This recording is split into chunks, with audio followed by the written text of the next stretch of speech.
Good morning. My name is Emily Lippert, and I am Program Manager at the American Brain Tumor Association. Thank you all for joining us today on the web for the modified ABTA New York Regional Patient and Family Meeting. I would like to thank New York University Langone Health Perlmutter Cancer Center for partnering with us for our third annual meeting.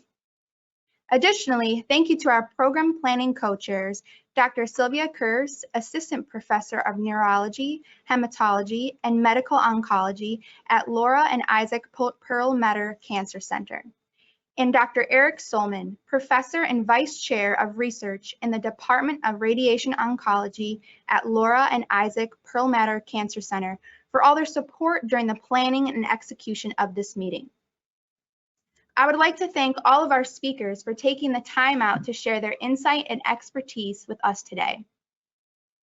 Additionally, thank you to our presenting sponsor, Novocure, advocate sponsors, Orbis Therapeutics and Integra Foundation, and funder, Genentech, for their support of this event. Without the time and effort from each of these individuals, we would not be able to bring you this quality and educational programming that has brought together the New York brain tumor community. First, I would like to welcome one of our planning co-chairs, Dr. Sylvia Kurz, to say a few words. Hello, good morning. Yes, good morning. My name is Sylvia Kurz. I am co-directing the Brain and Spine Tumor Center at NYU together with Dr. Solman, who is on the call this morning as well.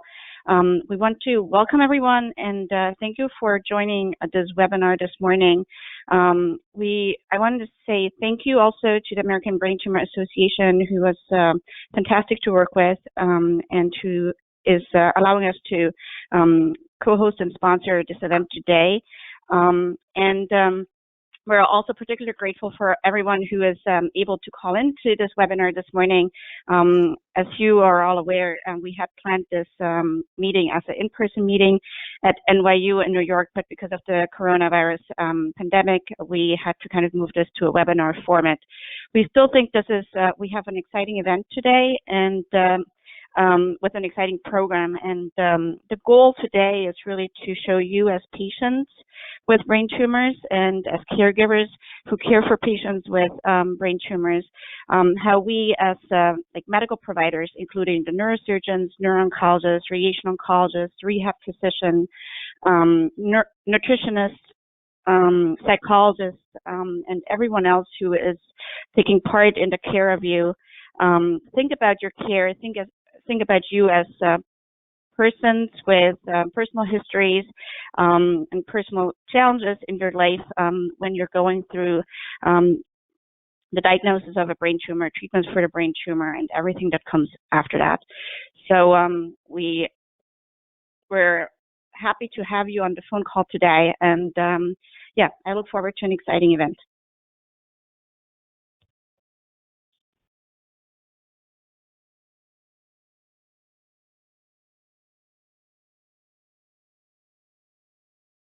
Thank you, Dr. Kurz. I would now like to hand it over to Dr. Eric Solman, our second planning co-chair for today's event. Good morning, everyone. I just wanted to echo my colleague, Dr. Kurtz's thanks to the American Brain Tumor Association, the sponsors for this event, and most importantly, those that have called in to hear about what we're going to talk about today. At NYU, we really emphasize total patient care, not just the treatment aspect, but the whole aspect. And I think we've tried to reflect this in this program and with the speakers that have come from all over the city representing their various institutions. So thank you all again, and we look forward to this program this morning. Thank you so much, Dr. Solman. Our first session of today's meeting is all about the American Brain Tumor Association. The ABTA continues to be a proud advocate, and we are steadfast in our mission to be a strong ally and resource for the brain tumor community. This presentation will discuss the many ways that we are here to serve you. Please help me welcome our presenter, President and CEO of ABTA, Ralph DeVito.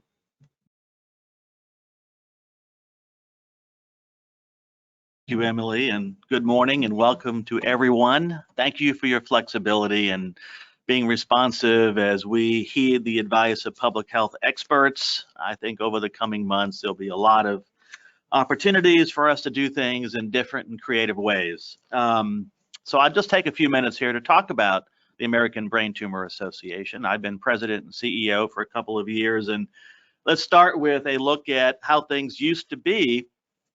If you look back, say 50 years ago, 47 years ago, in our case here, we're going back, and you looked at what wasn't in place in terms of the lack of a really funded, coordinated brain tumor research initiative, there was not a medical specialty around brain tumors. There was no population data collection opportunity. Today, we've got something that's absolutely a wonderful clearinghouse for those conducting brain tumor research, the Central Brain Tumor Registry of the United States. There wasn't a national education approach, and I am really proud that when the American Brain Tumor Association was formed in 1973, formed by two mothers who lost their young daughters, and they formed this organization, and the ABTA has been a part of every one of those areas I just mentioned at getting better. So the ABTA, if you don't know, and I know there are people here that have worked closely with us, there are others who might be for the first time learning about the American Brain Tumor Association. And let me just say, abta.org is a one-stop shop for everything about who we are and what we do. Here is our mission. Our goal is to advance the understanding and treatment of the brain tumor field. And for those diagnosed with a brain tumor, we want to improve, to extend, and ultimately save the lives of those who are diagnosed. And I'll tell you at the end of this brief overview, ways that you can get involved with the ABTA. We have a multifaceted approach, but I do want to assure anyone listening for the first time that we believe very much in collaboration. Eric and Sylvia, thank you so much for this as a great example of collaboration. The ABTA, we are not wanting to be redundant, to duplicate, but to partner and to use our resources to smartly advance our mission. So here are some ways that we are using our resources, and any one of us, including Dr. Nicole Wilmarth, who's our Chief Mission Officer, are available to answer questions anytime that you might have. Some of you know Nicole, and some will meet her. The American Brain Tumor Association does focus on 4 key areas: public education and awareness, delivering patient and caregiver support, which I believe is the best of any 501c3 in the US. And we, as I said, collaborate with other organizations, including NYU Langone and again, Eric and Sylvia and your whole team. Your flexibility, your partnership, your brainstorming, your panelists, your reaching outside of NYU for contributors has really been a great example. And then our legacy is truly investing in early career investigators. Let me just show you a little bit. Here's a slide that shows you what we've done since we have been investing in brain tumor research. Collectively, I mean, in total, you see it's well over $30 million. And I'll just say this, that as we raise more money, we're going to fund more research, we're going to serve more patients, we're going to have more awareness and make more of an advancement of our mission. So as we started 47 years ago, we have funded 700 research projects around the US. Our research funds are investigator-initiated, peer-reviewed. Primarily, they go to US-based institutions because they're the ones that apply, but we make our grant applications available to anyone, anywhere, because we know the breakthroughs that are discovered anywhere will benefit people everywhere. Another wonderful feature of what we've done as an organization is to bring back the researchers we have funded, and we call it the ABTA Alumni Research Network. It's just a 2.5-day conference.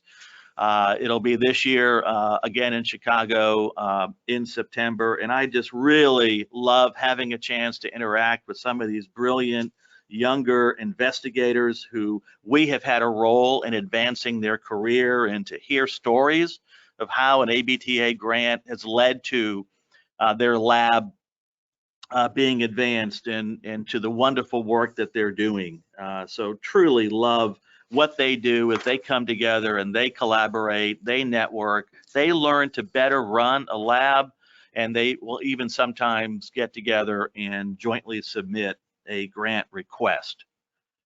Some other things that we do regarding research is we're a part of the Brain Tumor Funding Collaborative, and we have recently released a $3 million total immunotherapy themed for research grants. So I'm very proud of that, and working together in collaboration. So as I mentioned, our legacy is research. I'm also proud about our patient service programs. So let me tell you a moment about those. And I will say that everything we offer free of charge to patients and caregivers. As I mentioned, abta.org is our website. I ask you to please go there anytime, any day, and we welcome your input in ways we can make it either functionally easier for you or in any way adding content that might be of help to you. So please, Ambreen and Emily and our whole team here are always available to answer your questions. As I mentioned, our website provides accurate and trusted information for patients and caregivers on diagnosis, treatment, side effects. We, again, want to make it as practical and useful as possible. We have an array of educational information, including 18 brochures, and they're constantly updated to make sure they're accurate and timely as advancements occur. We have a care line that's staffed by trained folks here at the ABTA. It's Monday through Friday, 8:30 to 5. You can leave a message, but we have email, we have texting, we have phone calls. Our primer about brain tumors is really well known in the brain tumor community, and I commend that to you. As I mentioned, our care line is staffed by trained personnel here at the ABTA. You see the phone number on the screen. If you're not looking at the screen, it's 800-886-2282. Next, let me tell you about something that may not be as widely known. We try to deliver our information in a variety of ways and to provide support in a variety of ways. One way is through connections. So the connections have nearly 25,000 members, and it is a phenomenal way for people to, and complete, it's truly confidential. You are there anonymously. You are candid and open, and you can share whatever you want to share on this network. Another way that we provide information is through a monthly webinar. I'm very proud of the content. It is an absolutely phenomenal way for you every month for 1 hour to connect in with an expert who provides their time to talk to us about breaking news or information from as wide-ranging from nutrition to the latest breakthroughs in surgery. Our upcoming webinar is on reading your radiology report. So it's practical, it's useful, and we're always open to your input. This is one of 4 regional meetings.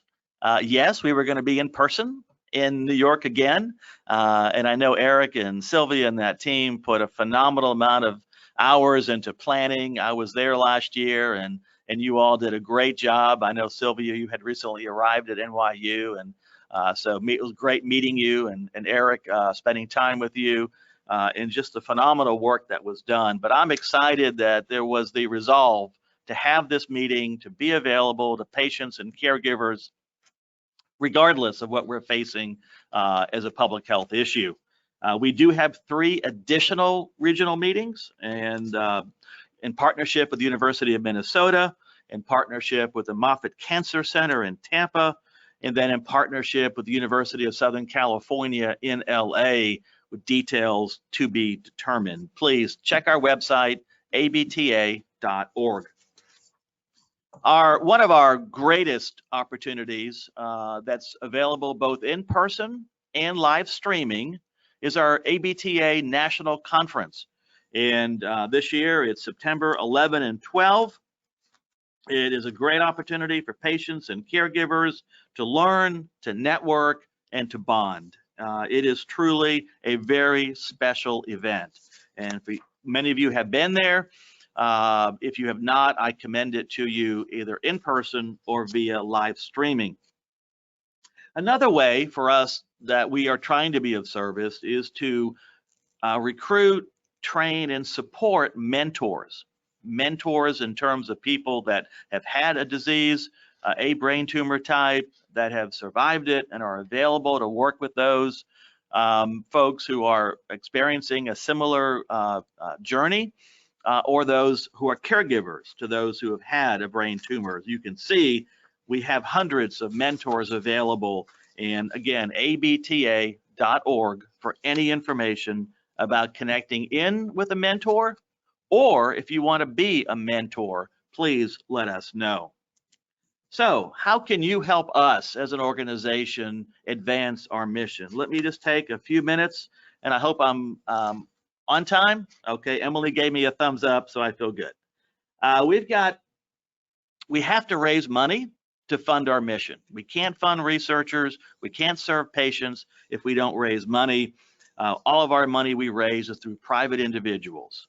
So here are just a couple of ways. We have 9 signature walk runs we call BT 5Ks, and one of those 9 are in New York. It'll be this November, but we have them all over the country, and I would ask you, if you can help us out by being on the committee, great. If you know people in those 9 markets who can serve on the committee, it would mean so much to us. If you have ways of connecting sponsors to us, that would help. They're great events. They're a couple of hours on a Saturday morning in most cases, sometimes a Sunday morning. In addition, we are active with other events like the Chicago Marathon, long-time relationship with that special event. We recently have been given slots to the New York City Marathon. All of the slots we were given have been used for this year. If you're interested in running the New York Marathon, please let us know. And then there are people all over the country that come to us and say, you know, we're not in one of your 9 markets for a signature walk run, but we want to help. We want to help by being, by developing an event. And so we have staff here. If you will call us and say, we're in X community and we want to be involved, we will help you and guide you through that process. We are also, you'll see a list of a variety of things we can do on our website, from being on a committee to being a part of the Community Connect, to be an event volunteer, and to help with outreach. Our volunteers are absolutely vital. We have a staff person that is really great at working with those who want to volunteer. All of our staff are, but we have someone full-time who's our national volunteer lead. And so Alicia Morris is that person, and I know she would love to work with any of you that would like to volunteer, but any of us who are on the staff would love to spend some time with you. We have once a month an e-newsletter. We call it Mind Matters. And boy, I've heard so much great feedback about it. And so go to abta.org, please sign up. Free of charge. We will send that to you every month. So I just want to thank you for being here, being a part of this regional meeting. The ABTA, we are here to make a difference in funding researchers, in serving patients and caregivers, And we cannot do that without raising money. And so we ask for volunteers to help us do so. Thank you for your time. Thank you for your support.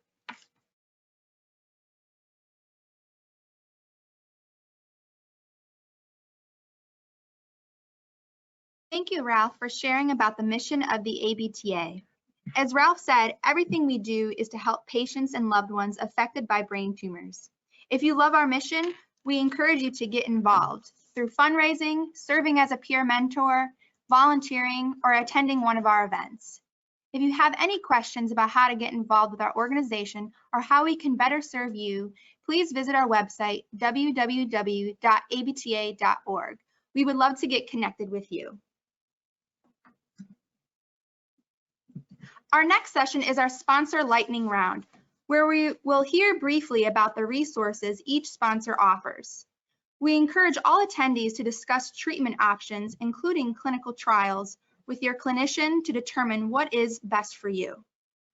The ABTA does not endorse any particular treatment option over another and values evidence-based patient and clinician shared decision-making in determining the best treatment options. Please welcome our presenting sponsor, Novocure, presented by Mariana Aloia Ramirez.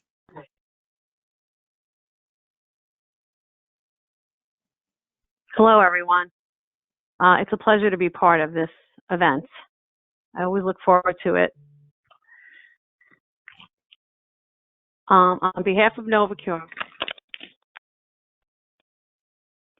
I'm happy to be here with you, the ABTA and NYU. Optune is a wearable, portable, FDA-approved device that is indicated to treat a type of brain cancer called glioblastoma in adult patients 22 years of age or older. Novocure has many resources and literature, and we would love for you to ask your providers for more information.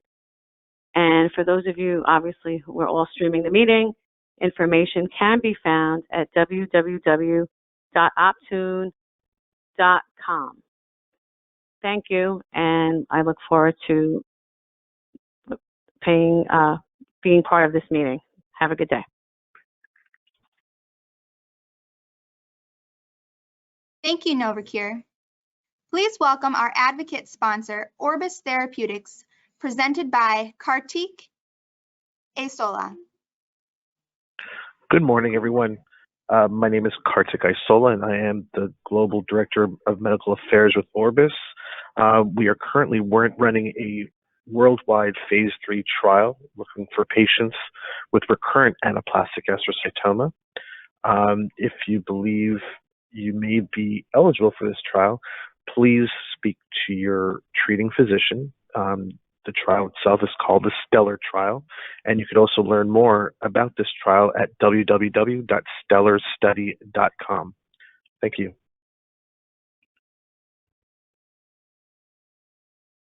Thank you so much, Kartik. Our next presentation is titled The Multidisciplinary Approach to Patient Care. This session will be presented by a multidisciplinary panel of experts and will operate very similarly to a tumor board. A tumor board is a regular meeting that your treatment team hosts with representatives from other disciplines, such as a neurosurgeon, an oncologist, a radiologist, and pathologist. They use this meeting to review brain tumor cases and work together to determine the best course of treatment for patients.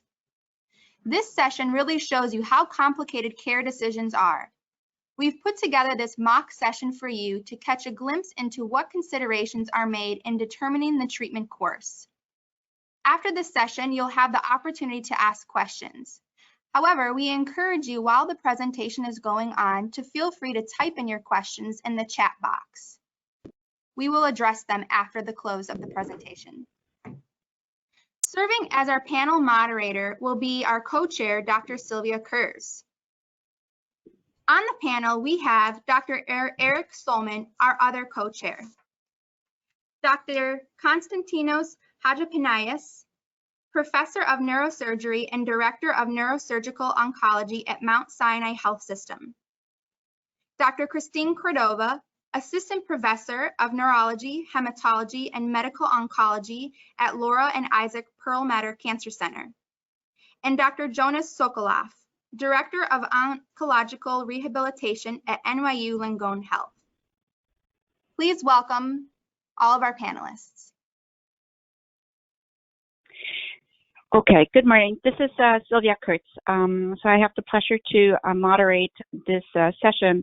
And as Emily outlined just now, the goal of this session is to illustrate to you as patients and patient caregivers how we as medical providers do run like a tumor board, or how we call it at NYU, a patient care conference.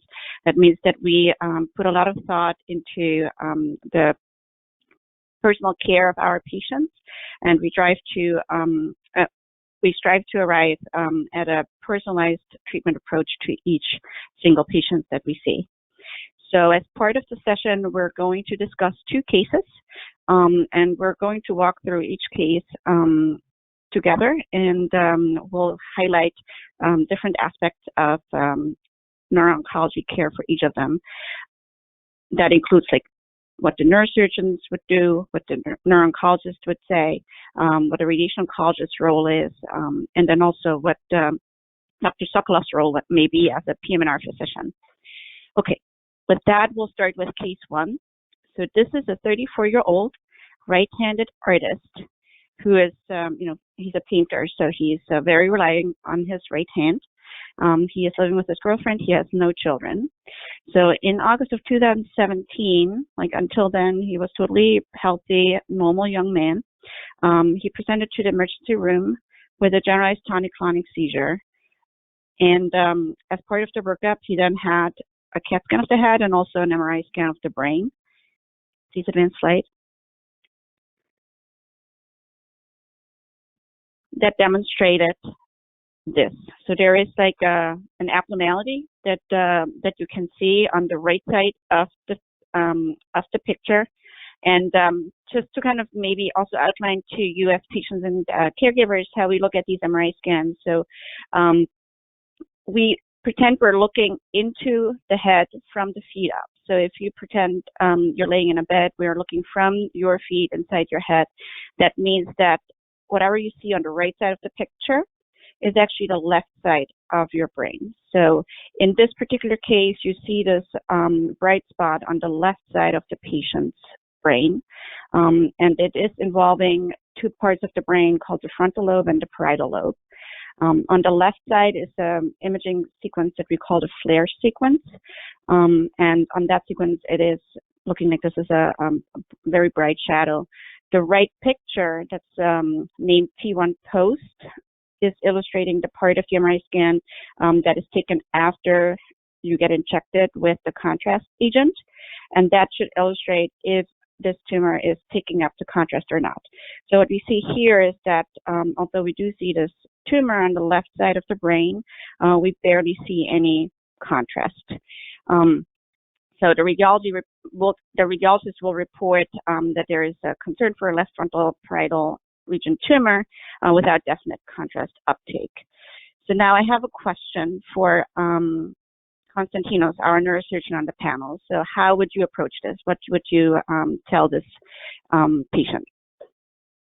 Thank you, Dr. Kurtz. So, when we evaluate these MRI scans for our patients, we're always thinking about how the patient presents to our office, the emergency room, clinic, et cetera, and try to understand what part of the brain is impacted by the brain tumor. So in the case of this patient we're discussing now, we have a tumor that appears to be involving the left frontal parietal regions of the brain. So for our audience, the frontal lobe, especially the back of the frontal lobe, is especially involved with motor functions, meaning moving your body. And when we look at a lesion on the left-hand side of the brain, the right side of the body is typically can be affected by a lesion like that if it's irritating those motor fibers.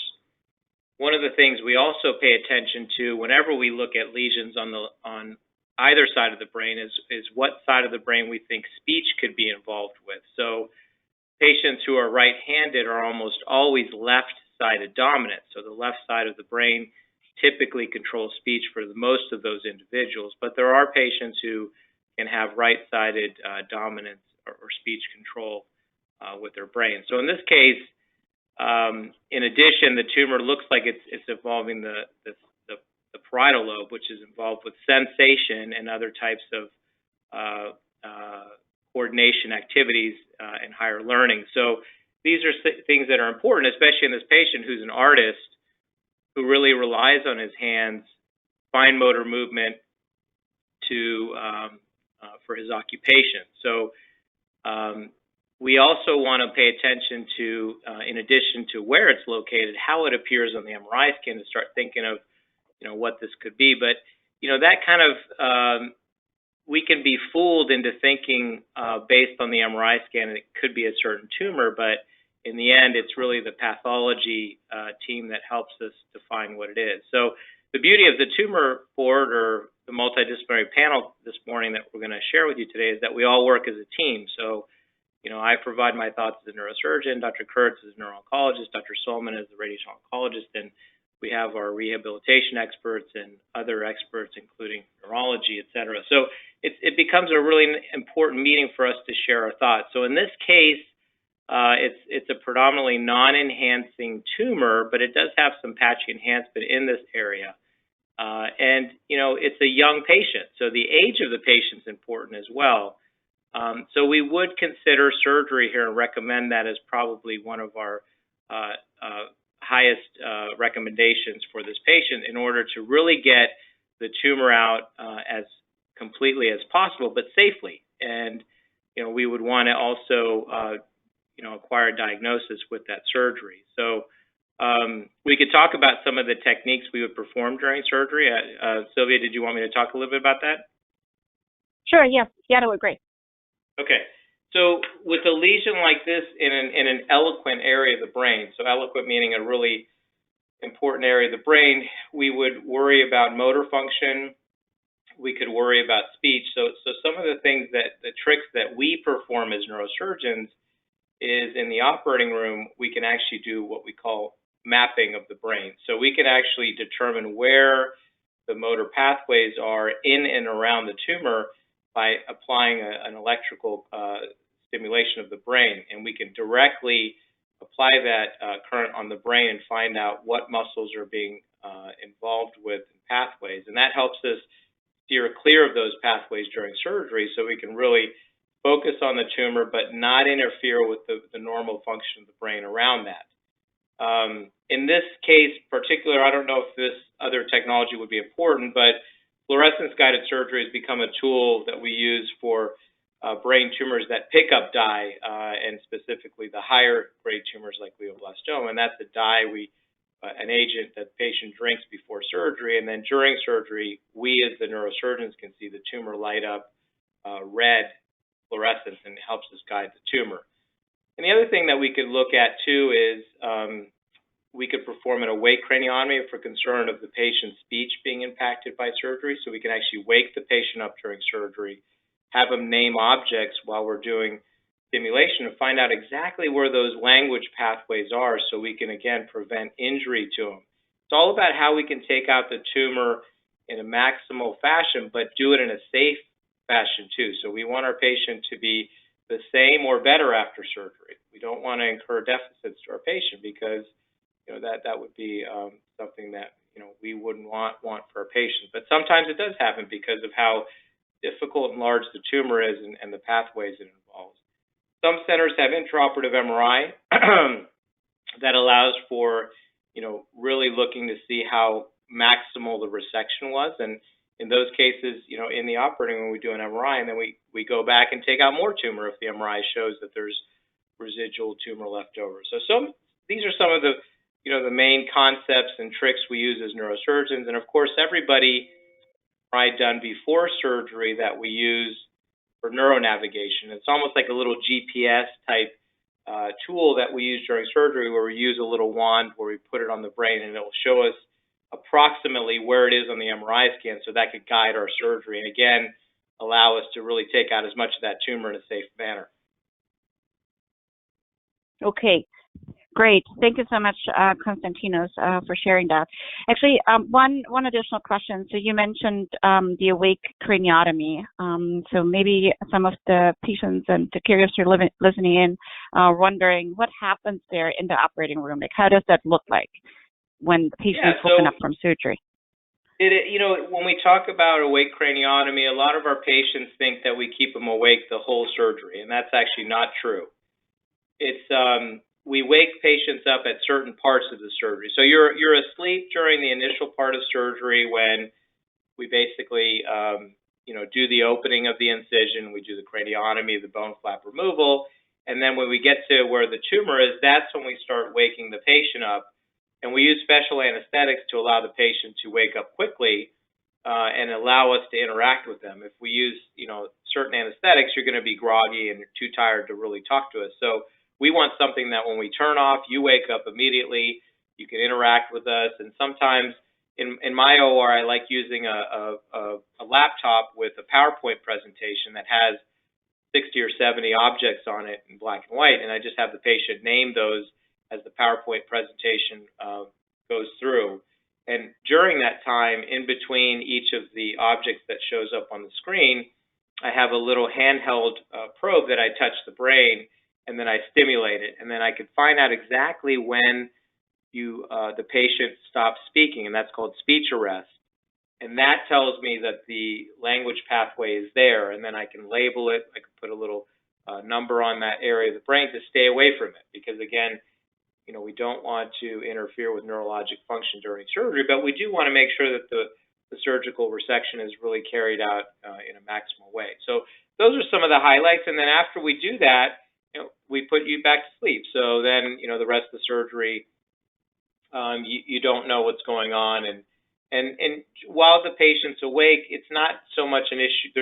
Pain is not an issue, actually. So I know patients are worried about that. Are they going to be in significant discomfort when they wake up? And that's really just not the case. Sometimes when we stimulate, there can be some discomfort, especially if we touch the covering of the brain, which is very sensitive.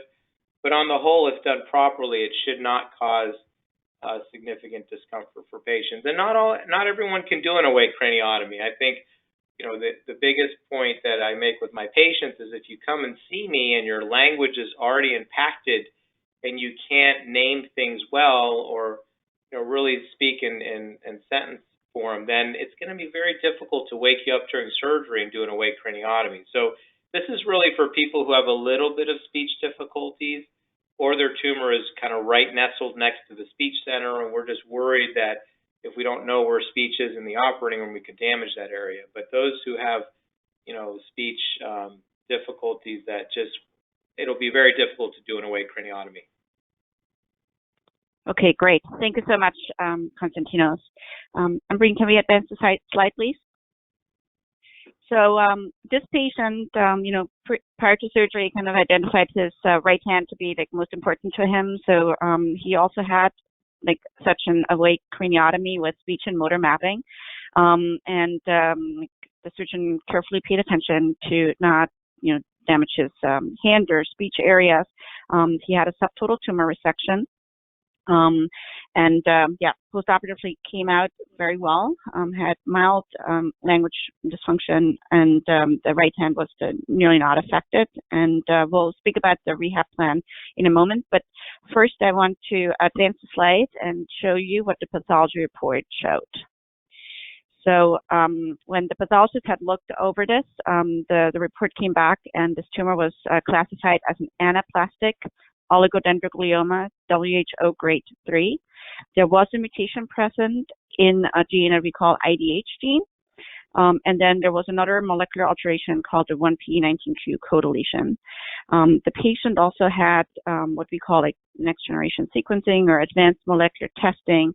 At NYU, we call this Oncomine, and there were a few other mutations present. So now I'm asking Christine, our neuro-oncologist on the panel. So how do you explain this to the patient? So what does that actually mean? So thanks for giving over the review of these panels. And as mentioned, different institutions will have ones by various names that look over a number of different mutations that are selected for each panel.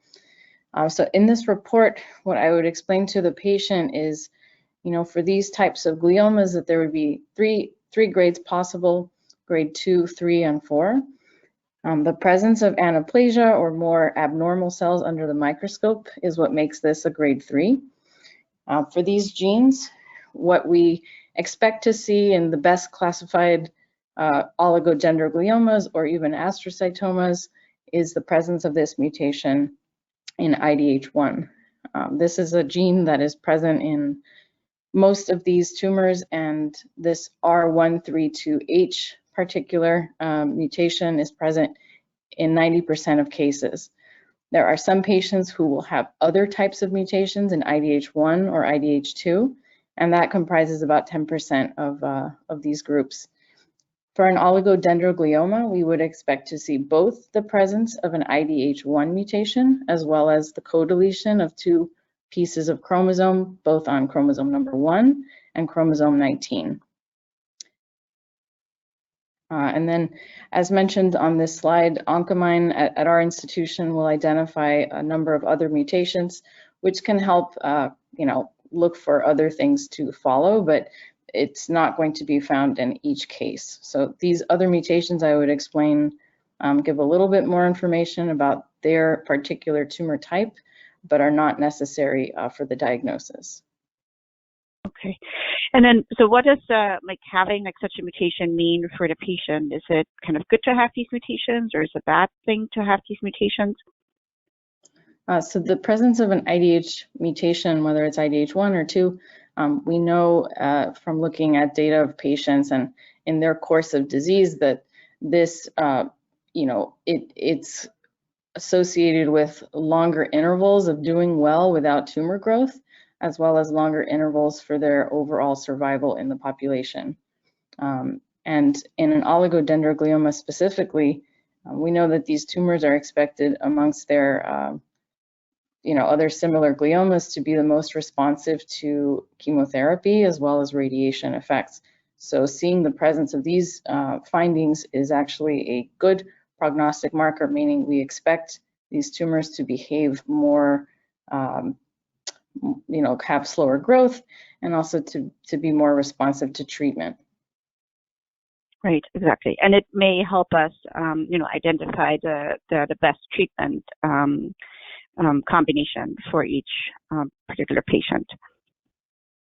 Right. Okay, great. Thank you so much, Christine. So let's advance to the next slide. So now I have a question for Jonas, our PM&R physician. This is a rehab physician. So in this patient who's an artist, so post-surgically, he overall did well. He had a little bit of trouble with articulation post-surgically, and also had a little bit of very subtle difficulties kind of using his right hand. So how would you approach the post-surgical rehabilitation plan in this patient, but maybe also maybe you can give us a general overview how patients are assessed when they're post-operatively, and how you as PM&R physicians are developing or thinking about the rehabilitation plan after neurosurgery.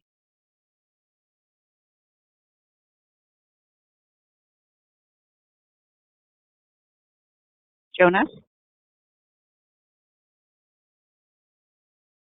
Hello?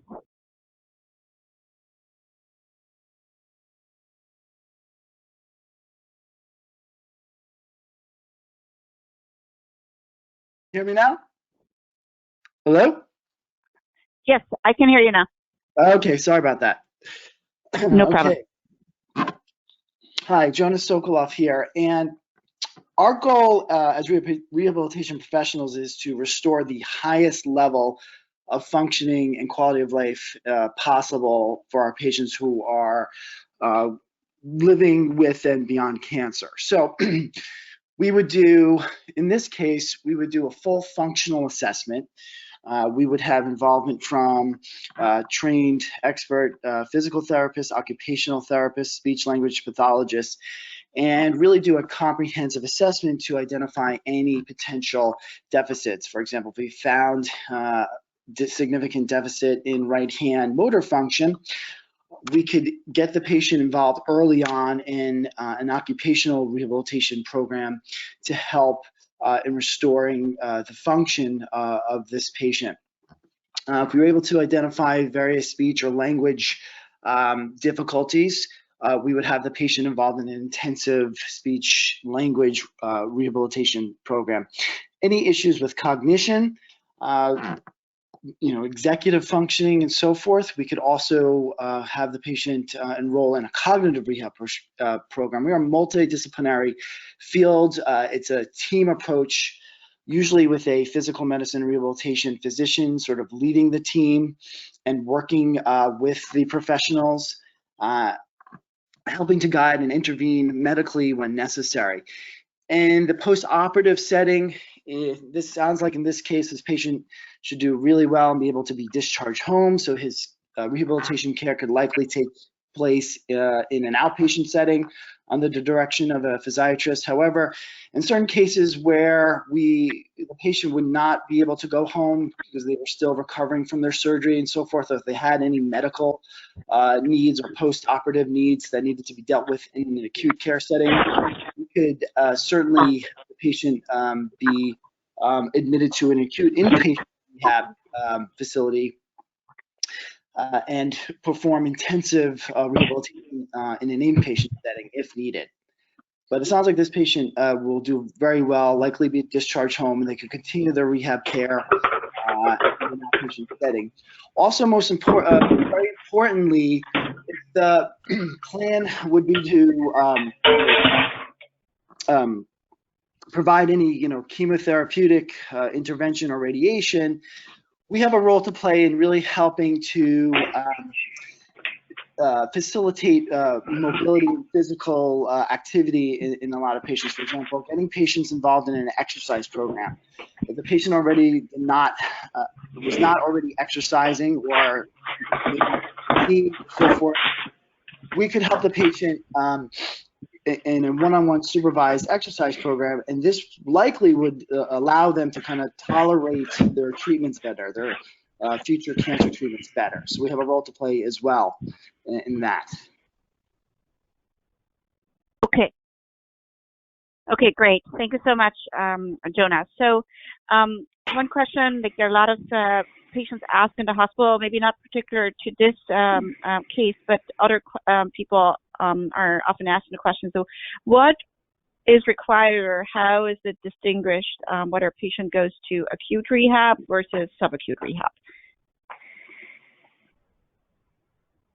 Okay, so in order for a patient to qualify for acute inpatient rehabilitation, they have to be able to tolerate at least 3 hours of intensive inpatient rehabilitation a day. So that's usually entails an hour and a half of physical therapy, an hour and a half of occupational therapy. We also have speech, language pathology as well. So they have to demonstrate that they would be able to tolerate that. And they also have to demonstrate that they have some form of nursing need or medical need or post-op surgical care need that cannot be addressed as an outpatient. Some patients, for whatever reason, if they may be a little bit older or there may be a little bit more, if they have underlying comorbid conditions, for example, they may not be able to tolerate that as intense of a rehab program.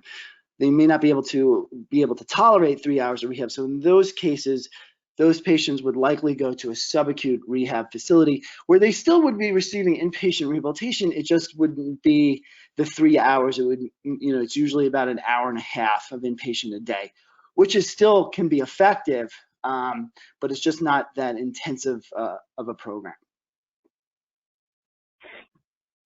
Okay, thank you so much. And then one last question for you. So how is it determined how long that rehab stay will look like? I do think you are setting up a rehab plan, like before the patient even goes to rehab, and based on what you think you need to accomplish, that determines what the rehab length is. But how do you actually arrive at that plan? Okay, so this patient needs 1 week of rehab or 2 weeks of rehab. How do you look at that? Well, the goal is to get them back to a level of functioning that, whereas it may not be exactly the same as before their treatment was initiated, we want to get them back to a level that's going to be safe for them to be discharged home. So we have to take into account all the different environmental factors in their home. For example, how many steps to get into their domicile, their living situation. Sometimes we need to make arrangements while the patient is admitted to inpatient rehab, so that when they are discharged home, the appropriate environmental setting is in place. So we monitor them closely, and we do objective functional measures, various functional screening tests that we perform while they're going through the rehabilitation process. And once they achieve a certain level that we determine to be safe for them to be discharged home or to be discharged to another setting, then usually we kind of deem them appropriate. Also, that all their medical and or surgical needs have been met and no longer require them to be in an inpatient setting. So that has to be achieved as well. That all whatever medical or surgical issues can now be dealt with from an outpatient standpoint, and they've achieved significant functional recovery, that it is safe for them to return home or to a loved one's home or to another type of facility. Okay, great. Thank you so much, Jonas. Okay, can we advance the slide, please? So now I have a question for Dr. Salman, our radiation oncologist here. So in this patient now, so he is back home. He's going to outpatient rehab to kind of regain like the right hand strength and his speech function. The pathologist deemed this to be an anaplastic oligodendroglioma with an IDH mutation and the 1p19q codeletion. What would you recommend as tumor-directed treatments for this patient? Yes, thank you, Sylvia. So here with this patient, I want to say that when we think about radiation, we're thinking about not just treating everybody the same, but it is a very, very customized treatment, both in how we deliver the radiation, but also who we deem a candidate for radiation and who we think is going to benefit from radiation. So I'm just going to spend a few minutes talking about that, and then I also want to talk about a little bit about some of the consequences of radiation and some of the techniques we use. So in this particular situation where it's a patient who is young, but whose tumor is both has these anaplastic features, which are these slightly more aggressive features under the microscope, as well as where the tumor could not completely be removed. This tumor was subtotally resected. We are balancing the fact that this is a relatively slow-growing tumor with the fact that there are those features, the subtotal resection and the anaplasia. And so we do have some evidence from large clinical trials that span a number of years and involve lots and lots of patients. One of those was a trial that essentially looked at patients with lower grade tumors. So this would be the non-anaplastic, and that told us that for patients that were either over 40 years old or had a subtotal resection, that it was indicated or beneficial to give radiation and indeed chemotherapy. And I know Dr. Cordova will talk about the chemotherapy. But that trial wasn't necessarily geared towards specifically looking at anaplastic oligodendroglioma patients. And there was another clinical trial that did look at those, but it did it in an era before we knew about IDH and 1p19q. And they went back in that trial and they looked back at the patients that had 1p19q codeletion, and all the patients got radiation, and then they found that there was some benefit to chemotherapy. But the real question is, who gets radiation? Essentially, everybody in this group is now being treated with radiation.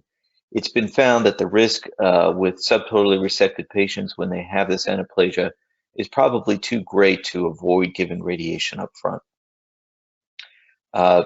So there is, it's just worth mentioning, a trial to look at some of the combinations of radiation with chemotherapy. This is called the co-deleted or CODEL trial.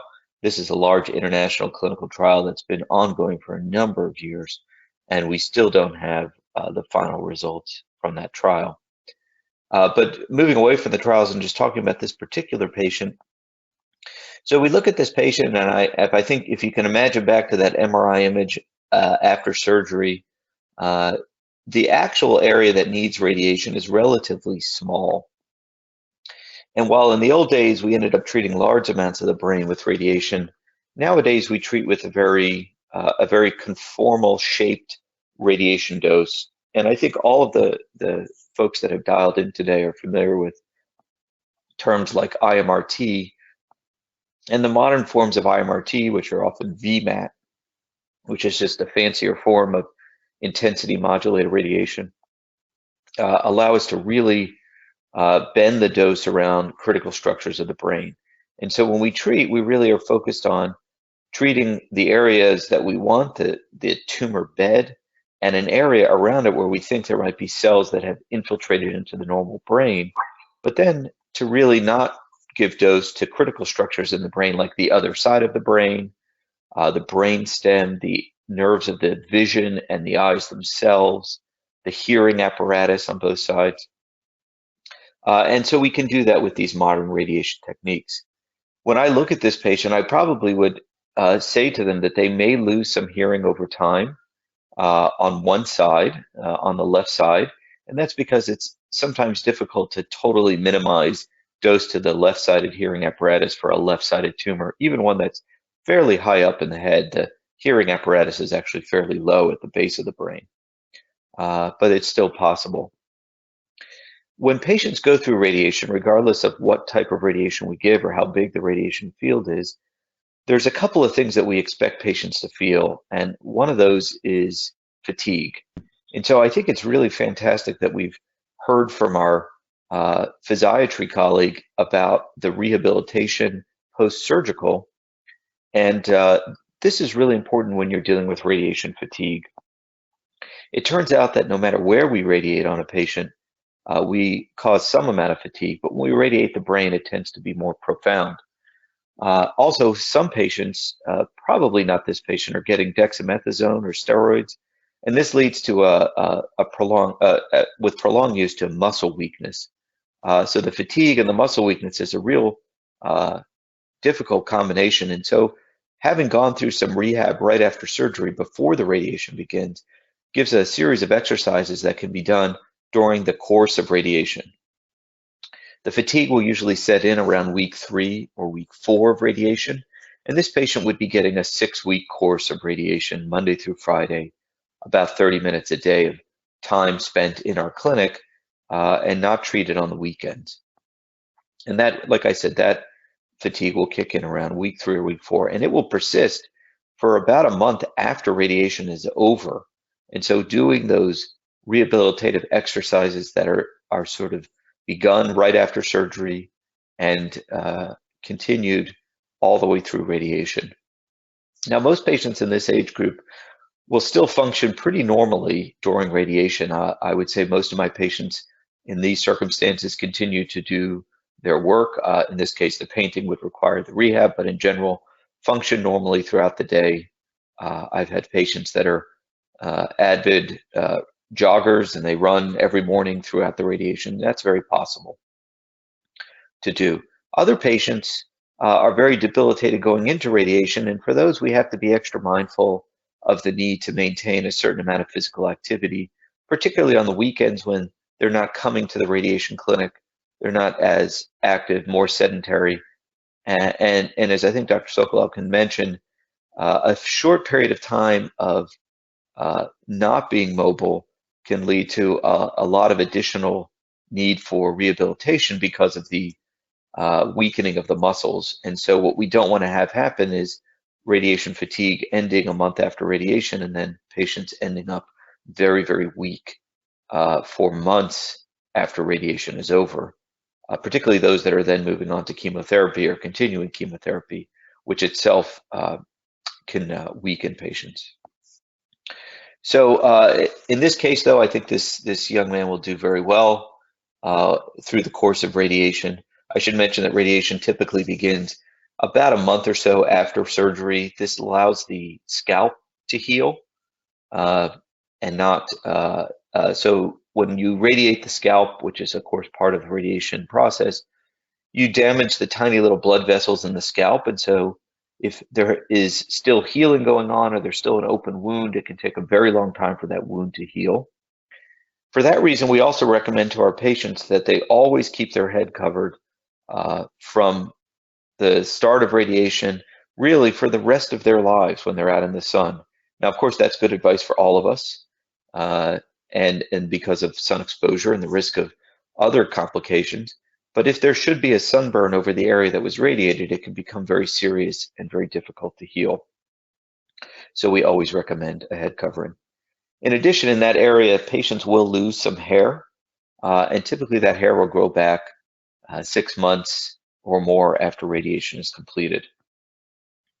One of the complications of radiation that people will ask about, particularly someone who's young and otherwise healthy, is the cognitive impact of radiation. So for someone that has this kind of tumor that we expect to do very well from this treatment, this is a real concern. We don't know the impact when we treat such a small volume of brain on the long-term cognition of patients. There are parts of the brain we think are associated with things like memory and the ability to recall things, both short and long term. When we radiate those, we know we have an impact. The question is when we give low dose radiation or we're only radiating a portion of those areas, what will be the long-term cognitive impact? And indeed, there's not a clear understanding of that. All of our data really comes from when we radiate the entire brain, which we don't do in these types of cases. And so there's actually an ongoing national clinical trial open at many centers. We have it at NYU as well, to compare two types of radiation, one where we give standard X-ray based radiation, which is the standard radiation, or another where we try to reduce the dose to the uninvolved brain even further by using a kind of radiation called proton radiation. And so this is a trial that randomly assigns patients to one or the other. We certainly don't know if one or the other is beneficial, but looks at the cognition of the patient over time to see if one or the other has a benefit, asking if protons improves long-term cognition. Nevertheless, I think for all patients, it's important to keep cognition in mind and to view the brain as similar to a muscle, a use it or lose it kind of phenomena. So maintaining an active brain will help maintain cognition. So that's sort of a summary for this patient. Great. Thank you, Eric. I have one question for you. So in terms of the potential of cognitive side effects from the radiation, is there, like, patients may ask us, is there any vitamins, any supplements, any medicines that they can use in order to prevent that from happening or slow down any cognitive side effects? What do you tell those patients? So in the context of when we radiate the entire brain, and I would just say that that's usually done for patients that have large numbers of tumors that have gone to the brain from other types of cancers. So here we're talking about a kind of cancer that started in the brain, but for people, for example, that might have lung cancer, breast cancer, or melanoma elsewhere in the body, where large numbers of tumors have formed in the brain from those cancers, we often treat with whole brain radiation, where the entire brain is radiated. And data in those cases suggest that we can prevent some of the cognitive impact of whole brain radiation using drugs that have been borrowed from the Alzheimer's dementia world, particularly a drug called memantine, which goes by the brand name Namenda. Memantine was shown in a large clinical trial to have a beneficial effect in preserving cognition in whole brain radiation patients. It's an easy drug to tolerate, as you can imagine. Patients with Alzheimer's can tolerate it quite well. And the reason that radiation trials have looked at Alzheimer's drugs is not only because of the similarities in some of the memory issues that can occur with whole brain radiation, but also because those drugs were engineered to go into the brain. And as it turns out, when we talk about drugs for treating patients with brain tumors, whether it's for side effects or for chemotherapy, one of the major complications we have is that most companies develop drugs that specifically do not go into the brain because they don't want to deal with the side effects of drugs going into the brain, the potential toxicities of getting into the brain. And so that makes it particularly challenging for our field. And Alzheimer's drugs, of course, are designed to go into the brain. So that's why we ended up using that in our practice. For patients that are getting focal radiation, just a small part of the brain being radiated, we don't actually have data to say whether it's beneficial to give memantine for those patients. Some radiation oncologists do recommend it. I don't do it in my practice. One of the things we know about giving memantine is that its effect is, to get its maximal effect, you have to keep taking it continuously forever. And so that's a major burden on patients over many, many years. Could be 15, 20, 30 years that you're taking this drug. And we don't know what the impact of that will be. And certainly we don't know that it's beneficial in these particular cases. Okay, great. Thank you, Eric.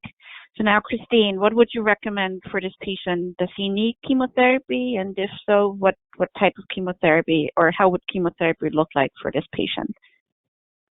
Thank you. So yes, we would recommend this patient get chemotherapy. And as Dr. Sulman had mentioned, some of the trials, from a few decades ago have shown, benefits in survival as well as progression of these tumors.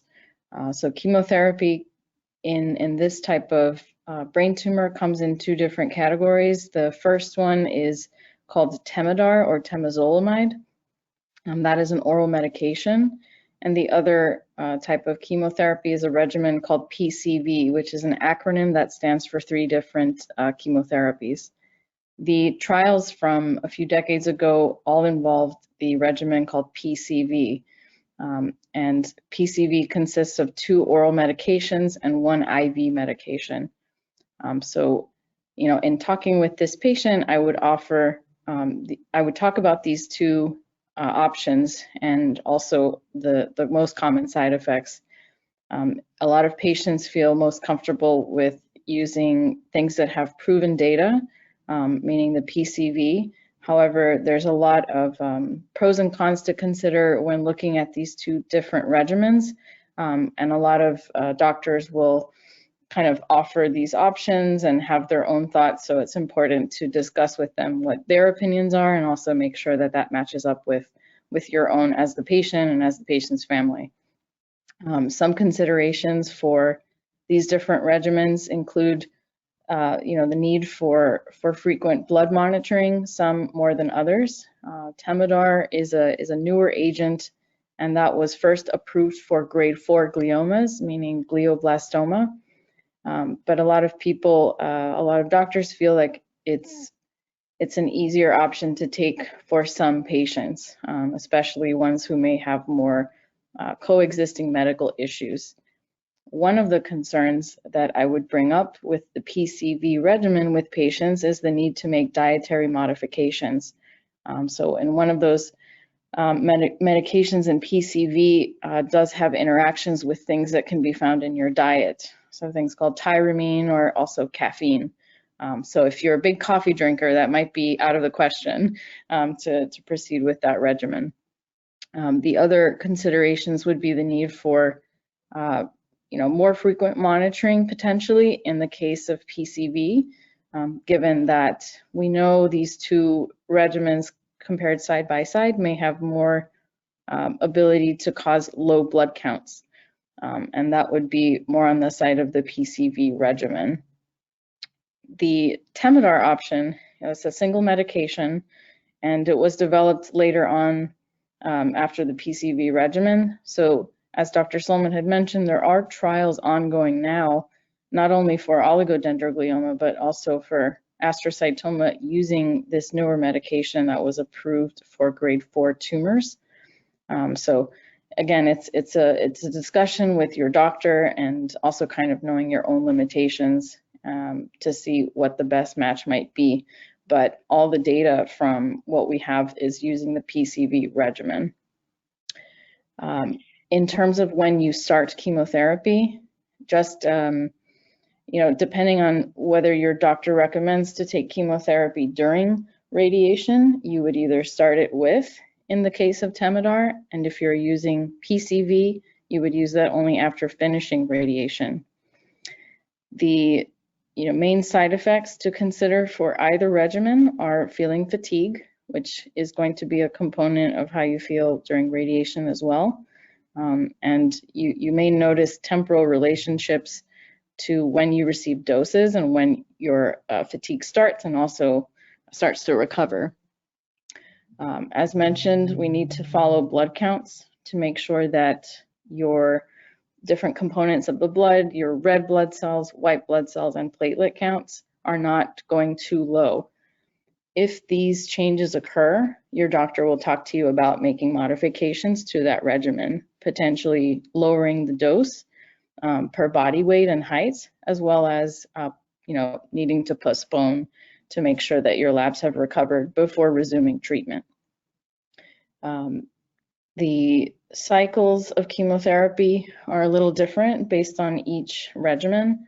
Temodar will sometimes be used up to 6 months of treatment, and some doctors will talk to you about going up to 12. And there is a bit of controversy about the duration of chemotherapy. At NYU, we recommend doing 6 cycles given no clear data showing any difference in results for longer cycles.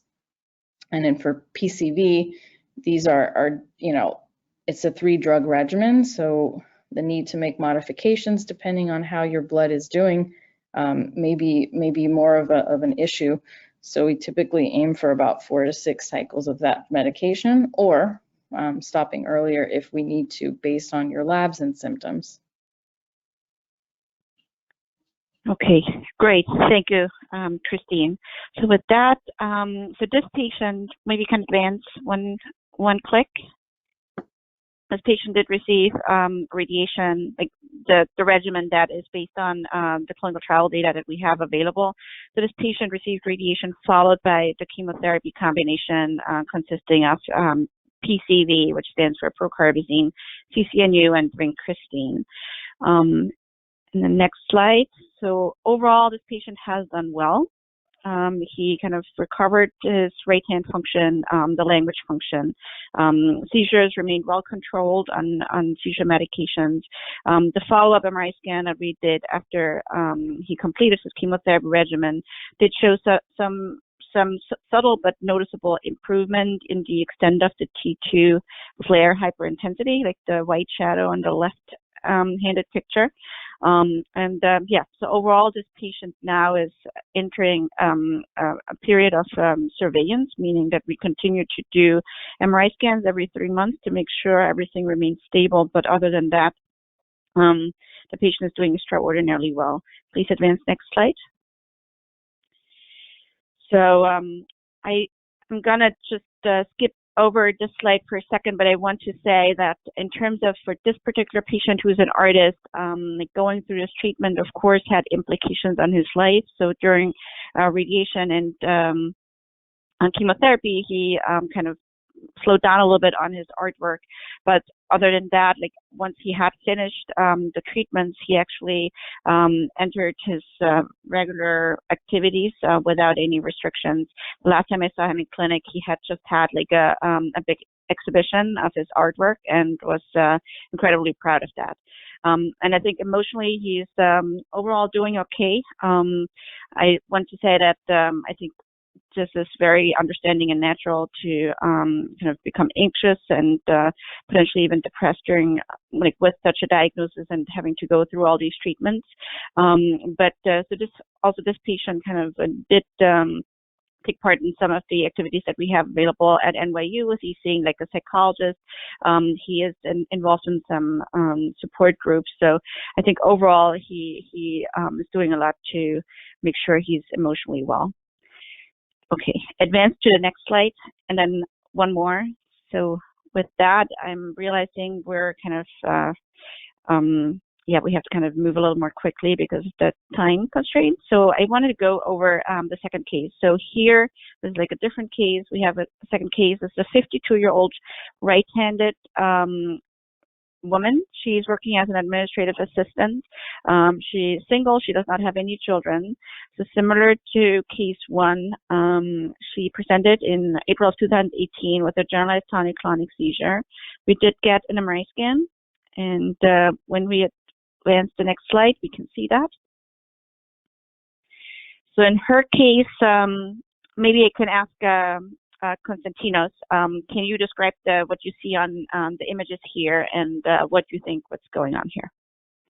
Yeah, so on this patient, on the MRI scan, we have on the left-hand side an MRI that's called a flare sequence MRI. So that looks at kind of different intensities of water in the brain, and that can tell us an idea of whether the lesion brain, the brain tumor, is causing swelling on the surrounding brain.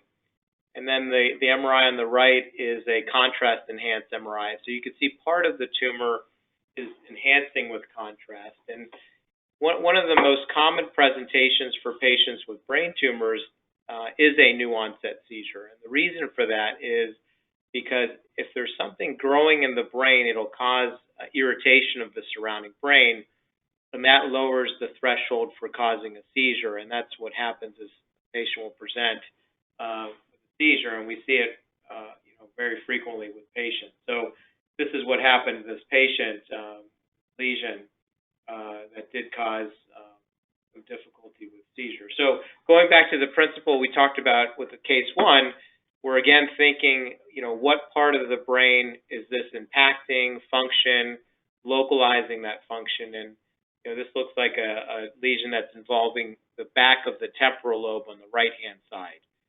So the patient's right-handed, so the left side of the brain we assume is involved with speech, so we don't worry so much of speech with this type of tumor. Temporal lobe is something that can be associated with memory. Then the lesion's kind of involving the occipital lobe too, and this area of the brain where the temporal lobe and the occipital lobes meet, there's important pathways involving vision. These are the visual pathways. So a lot of people think of vision with just the eyes, but remember the brain processes those visual images from the eyes with special pathways called optic radiations. So that's something that, if we talk to the patient and maybe even had the patient examined, could be an area where they may be having a deficit upon closer examination. So those are some of the highlights here. And, the other point again is, this is a lesion that we would consider maybe doing mapping. It's a little bit deeper. The motor pathways are probably not in this lesion, but could be adjacent to it. So, neurosurgeons who specialize in brain tumors routinely do the mapping like we talked about, just so it provides as much information. It doesn't take that much extra during surgery to really do that and really help our patients. Okay, great. Thank you, Konstantinos. So this patient did undergo craniotomy and partial tumor resection with speech and motor mapping for exactly the reasons that you mentioned, that I think the surgeon just wanted to be absolutely sure to not get into the way of pertinent structures. Can we advance to the next slide, please? Yeah, so this is just the post-surgical MRI scan of this patient. Now advance to the next slide. So in this case, the pathology came back as being a glioblastoma. That's a WHO grade 4. The IDH mutation that was mutant in the other patient was not mutant in this case. And the MGMT was found to be unmethylated. Again, we did that advanced molecular testing on the tumor, and on the NYU Oncomine, there was found to be PTN loss, and then the mutation in gene called SMAD4. So Christine, can you maybe, I know you spoke a little bit already about the different grades of gliomas and what that they're coming in grade 2 to 4. But can you speak a little bit about the significance of the MGMT methylation versus unmethylation, and what does that mean in patients with glioblastoma? Yes, thank you. So MGMT is a gene that we have really throughout the body, but the presence of this in brain tumors, specifically glioblastoma, has been shown in multiple studies to be related to the expected response to chemotherapy and radiation. This gene MGMT codes for an enzyme that basically will either help or hurt your own cell's ability, and in this case, a cancer cell's ability to repair itself in the face of injury. So what we are doing with radiation and chemotherapy is we are, actively inducing an injury to these cancer cells. When MGMT is methylated, meaning that its modification in your DNA is basically silencing this function, those cells are expected to have a harder time fixing themselves. In patients whose tumors are MGMT unmethylated, this suggests that the cell may still be trying to fix itself despite injury from radiation and various types of chemotherapy. So we would predict, and data has shown this across multiple studies, that this tumor is at risk for having a not as good of a response to different treatments. Okay, thank you. And so can we advance to the next slide, please? Okay, so so now quick question for Dr. Sokoloff. So what things would we consider in this patient with regards to post-surgical rehabilitation? So to give you the background, she kind of had come in with a seizure, and perioperatively she did have a few breakthrough seizures. And with the seizures, she kind of had mainly issues with kind of what's more like word articulation, less so than like dysphagia. But like, how would you approach a patient like that? So her main issue with her function was you're saying was her speech? Mm-hmm. Yes. Okay. Yeah. So we would definitely, after performing, an in-depth functional assessment and cognitive assessment, we would prescribe a course of speech therapy, working with one of our trained speech language pathologists who have expertise, particularly working with people with various, brain injury or, brain tumor populations, and to work on various strategies to help with that specific impairment. Now, if we weren't able to do any specific interventions to help with the actual deficit, we can certainly teach the patient compensatory strategies and so forth. But usually, we are pretty successful with a lot of these different issues, especially as the swelling starts to subside and the brain starts to heal. So, and then of course, again, depending on what other further treatments are being offered, really helping the patient stay as physically active as possible, encouraging physical activity and exercise. In many cases, it's most appropriate to do that in a one-on-one supervised setting, usually with a trained physical therapist, so that we can get the patient on an effective, safe exercise program that they can carry out throughout their whole cancer, their whole treatment course. So okay. That would also be very important as well. Okay, great. Thanks so much. So advance to the next slide, please. So in this particular case, was a patient of glioblastoma. So she did proceed with treatment, also consisting of radiation and chemotherapy. It's the standard of care treatment regimen that is recommended according to a publication or through a clinical research study that was published in 2005 called the STOOP protocol. U.S. patients may hear of that. So that is consisting of radiation combined with an oral medication called temozolomide that Dr. Cordova also mentioned. Can we advance one more, please? and then followed by the same medication, the oral chemotherapy drug called temozolomide, for 6 monthly cycles. During those 6 monthly cycles, patients do take that oral medication on 5 days each month, meaning they take the drug for 5 days on, then they're 23 days off of the drug. So this throughout this period of time, patients do also get blood monitoring very regularly to make sure their blood counts are okay. We also give them anti-nausea medication to be taken together with the chemotherapy to make sure that that they are not suffering from nausea or even vomiting. But overall, I think that typically this treatment is very well tolerated, and this patient was able to complete the radiation and temozolomide combination phase, and then also did do, I think, 2 cycles of the monthly temozolomide. However, then, please advance to the next slide. She was readmitted to the hospital with status epilepticus. Status epilepticus refers to a condition where patients have seizures and cannot recover in between seizures, so their brains are continuously seasoning. So in this situation, we did get another MRI scan of the brain, and what we see here is that the tumor had recurred.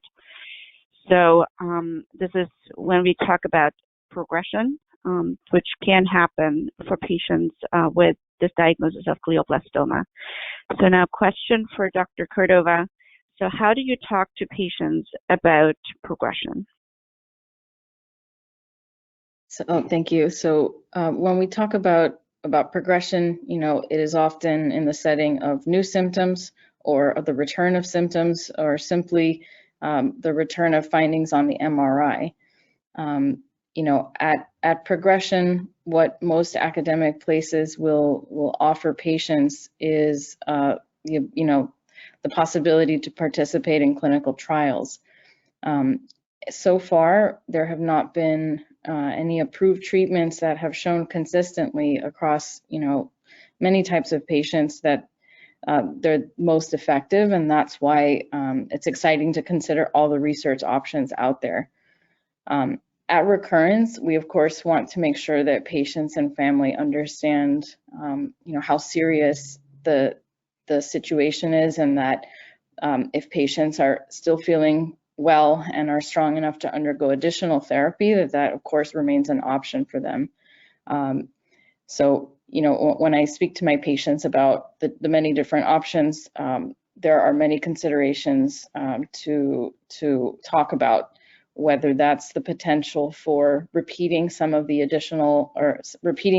treatments that they originally had around the time of their diagnosis, such as radiation, additional surgery. All of those things are kind of on the checklist of what is possible for every patient. For a patient who has sort of a deep tumor like this, obtaining a biopsy or doing additional surgery may or may not be an option, given the risk factors of what's there, which is of course something that surgeons will talk about with you. But what I would offer to my patients is kind of looking over their pathology results, their genetic results, is looking at what options may be available individually, based on their tumor characteristics, or in a less specific manner, such as trials that don't require genetic information.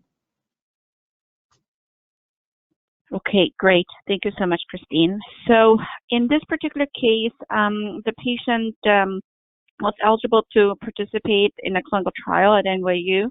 Please advance to the next slide. That is using a surgical approach. So in her particular case, a surgical re-resection of the tumor was deemed feasible, and she enrolled on a research study where we use a viral vector. That means that we take a virus, in this case like an adenovirus that can cause like a common cold. We strip the virus of all the virus genome, but we just kind of leave behind the envelope or the coverings of the virus. And then we can package into that virus a new gene. In this case, it's that HIL-12 gene, which stands for human IL-12, which is an interleukin, is a pro-inflammatory cytokine. So this patient underwent surgery and then had that virus construct injected into the resection cavity, and then was taken another drug called Velanimex for 2 weeks after the surgery that is activating the transcription of that novel gene that's introduced. So this patient overall did do well. She had like another surgery, and of course that was a little somewhat taxing on the patient, but she did have a very good post-surgical recovery, and participated in this clinical trial, and was after that hospitalization doing extremely well. She kind of continued to follow up in clinic with serial MRI scans. And actually recovered all of her cognitive function, language function, and she is not working, so she is on long-term disability, but she's very active in her community and is engaged in volunteer groups. And overall, was fortunate that since she had that surgery, that second surgery, has not had any recurrence yet. Please advance to the next 2 slides, please. Oh, one back, please. Yes.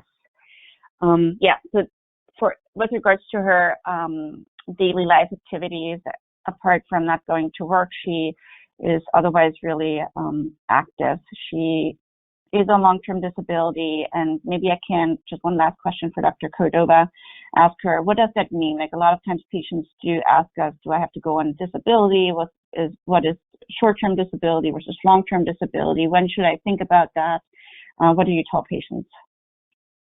So every patient is different. I think some of this has to do with how, their employment, of course. If someone, like this artist in the first case, let's say that was the same patient here, if he was having a hard time, painting and participating, then we would definitely talk about taking some time off and allowing for a period of recovery, and of course with very intense rehab to see how much of that we can gain back.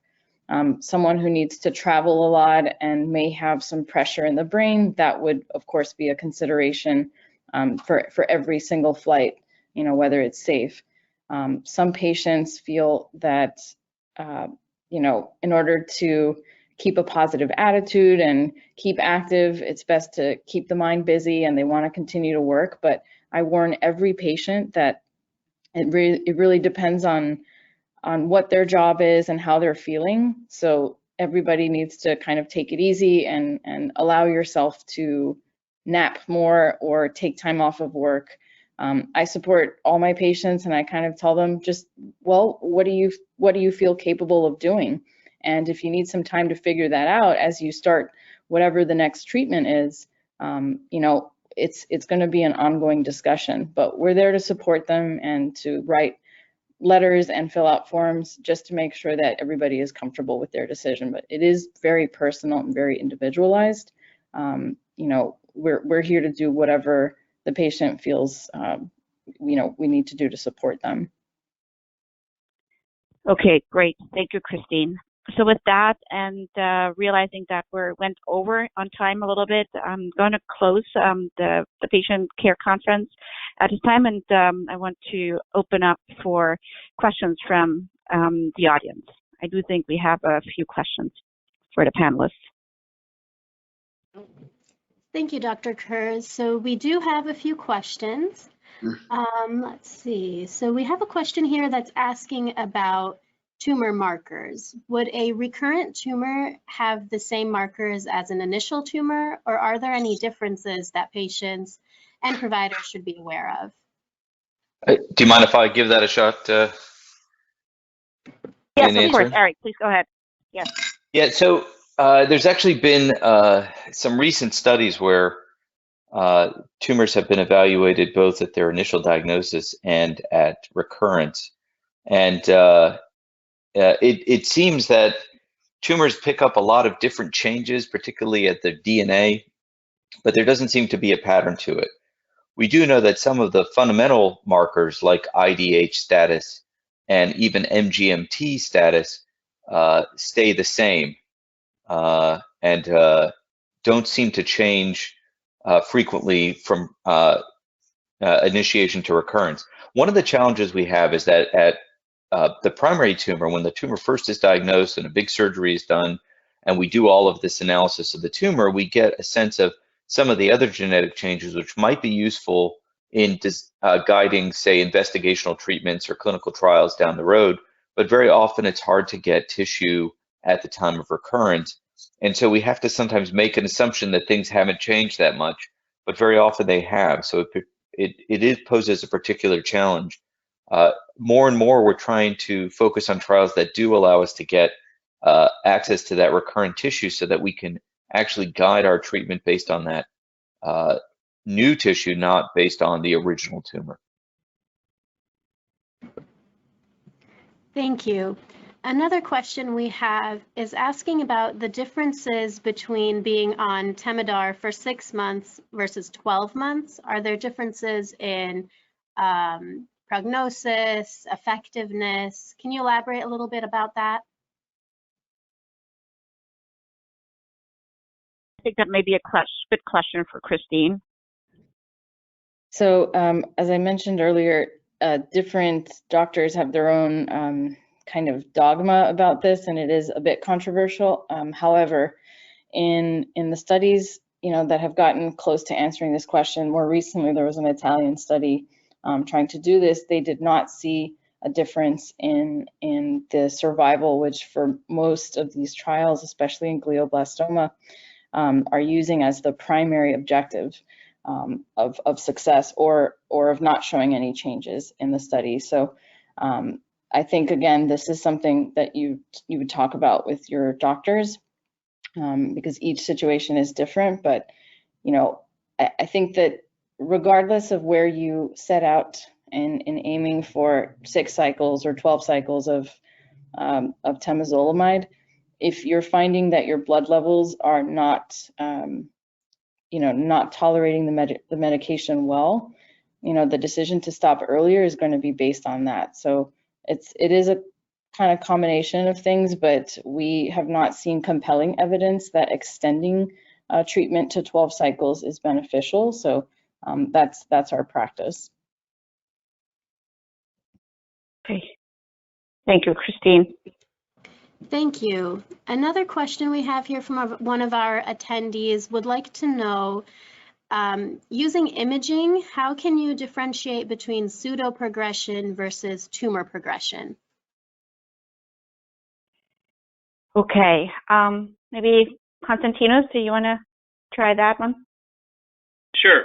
So when we look at an MRI scan in someone who's recently underwent radiation with chemotherapy, one of the things we want to keep in mind is that the length of time between their treatments and when the MRI scan was obtained. So when we get an MRI scan for a patient who's had radiation therapy and chemotherapy in a time frame within 90 days, there's going to be changes on the MRI scan that result from the treatment.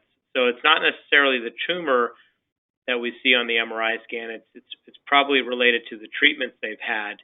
And a lot of times in our discussions in our tumor board between all our team members is that tumor or is that treatment effect? And that's a very common conversation we have. So what we do is we do look at the MRI scan, and there's certain image sequences that we can look at. Some of those include, how hot the area is. So we can actually look at the blood flow or perfusion of those areas on the MRI scan that show changes. And, with tumors, most commonly, there's increased blood flow if there's a sign of recurrence or regrowth of the tumor, whereas with treatment effect, it's not as hot per se. Ultimately, sometimes we have to go to the operating room and actually do a biopsy and find out if it represents a recurrence of a tumor. Some new technology that we're incorporating into the operating room that actually helps us almost hit 2 birds with 1 stone is really go in and do a biopsy for an area we think it could be tumor recurrence, could be treatment effect, or could be both. In fact, many times we have both present, and it's called laser interstitial thermal therapy, also known as LITT, L-I-T-T. And that technology allows us to basically do a biopsy, but then use a catheter that we insert into that area of the brain to heat up that area if we think it does represent a possible regrowth of the tumor. Well, you may ask yourself, well, what does that really do for the tumor itself if there's a regrowth? Well, the heat can actually cause the cancer cell to die, but more importantly, the blood-brain barrier, which we talked about earlier, can open up, and then our neuro-oncology colleagues can then administer, chemotherapy agents in that area. It's still experimental in that regard, but the LIT treatment is pretty well established now as a treatment for some of these patients with regrowth / treatment effect. And this is all done in the MRI scanner, so the MRI detects heat changes and guides the therapy. So those are some of the concepts that we think about in regards to treatment effect. Thank Great. you. Thank you. Another question we have would like to know, are there any known hereditary forms of glioblastoma? And are there implications or considerations for families to keep in mind as they plan for families in the future? Okay, Christine, you want to take this? So I think it's a bit of a mixed answer. There are definitely, and I think in the majority of cases, as much as we know right now, that this disease happens, without any known risk factors. This may change over time as we have more and more genetic data about all of our bodies. But there do exist some syndromes where glioblastoma and just other cancers in general are inherited. The risk factors for those are inherited. So in meeting with patients, especially younger patients, I think it is important to have the discussion and offer a genetic counseling referral, because what the genetic counselor will do is talk with you about and review your data, as well as talk to you about family members who may have had other illnesses that could be part of the syndrome. So it is very much something that should be discussed, even though it is a difficult subject, and not all patients may feel comfortable doing so, which is understandable. So every person can consider meeting with the genetic counselor and looking into potential genetic changes that they may have. Can I just add something briefly to what Dr. Cordova just said? So, I mean, as she said, the vast majority of glioblastoma cases are spontaneous, that is, without any underlying inherited factor.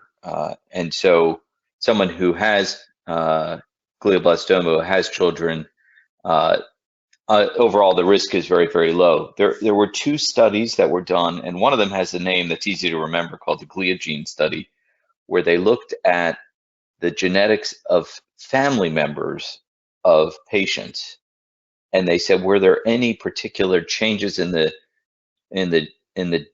genes or the genetic material that normally exists in these family members? And what they found is there were some what we call alleles, some changes that were associated with a somewhat increased risk in those family members. Now, none of them were causative. They didn't say if you have this, you will get the tumor, but they increased the risk slightly. And the second study found a similar set of genes, and a few of them overlapped. Now, those studies really shouldn't be used as the basis for screening patients, but they give us some insight maybe into why these tumors form based on the particular genetic variants that exist normally in the population, and maybe the right combination slightly increases the risk of developing glioblastoma.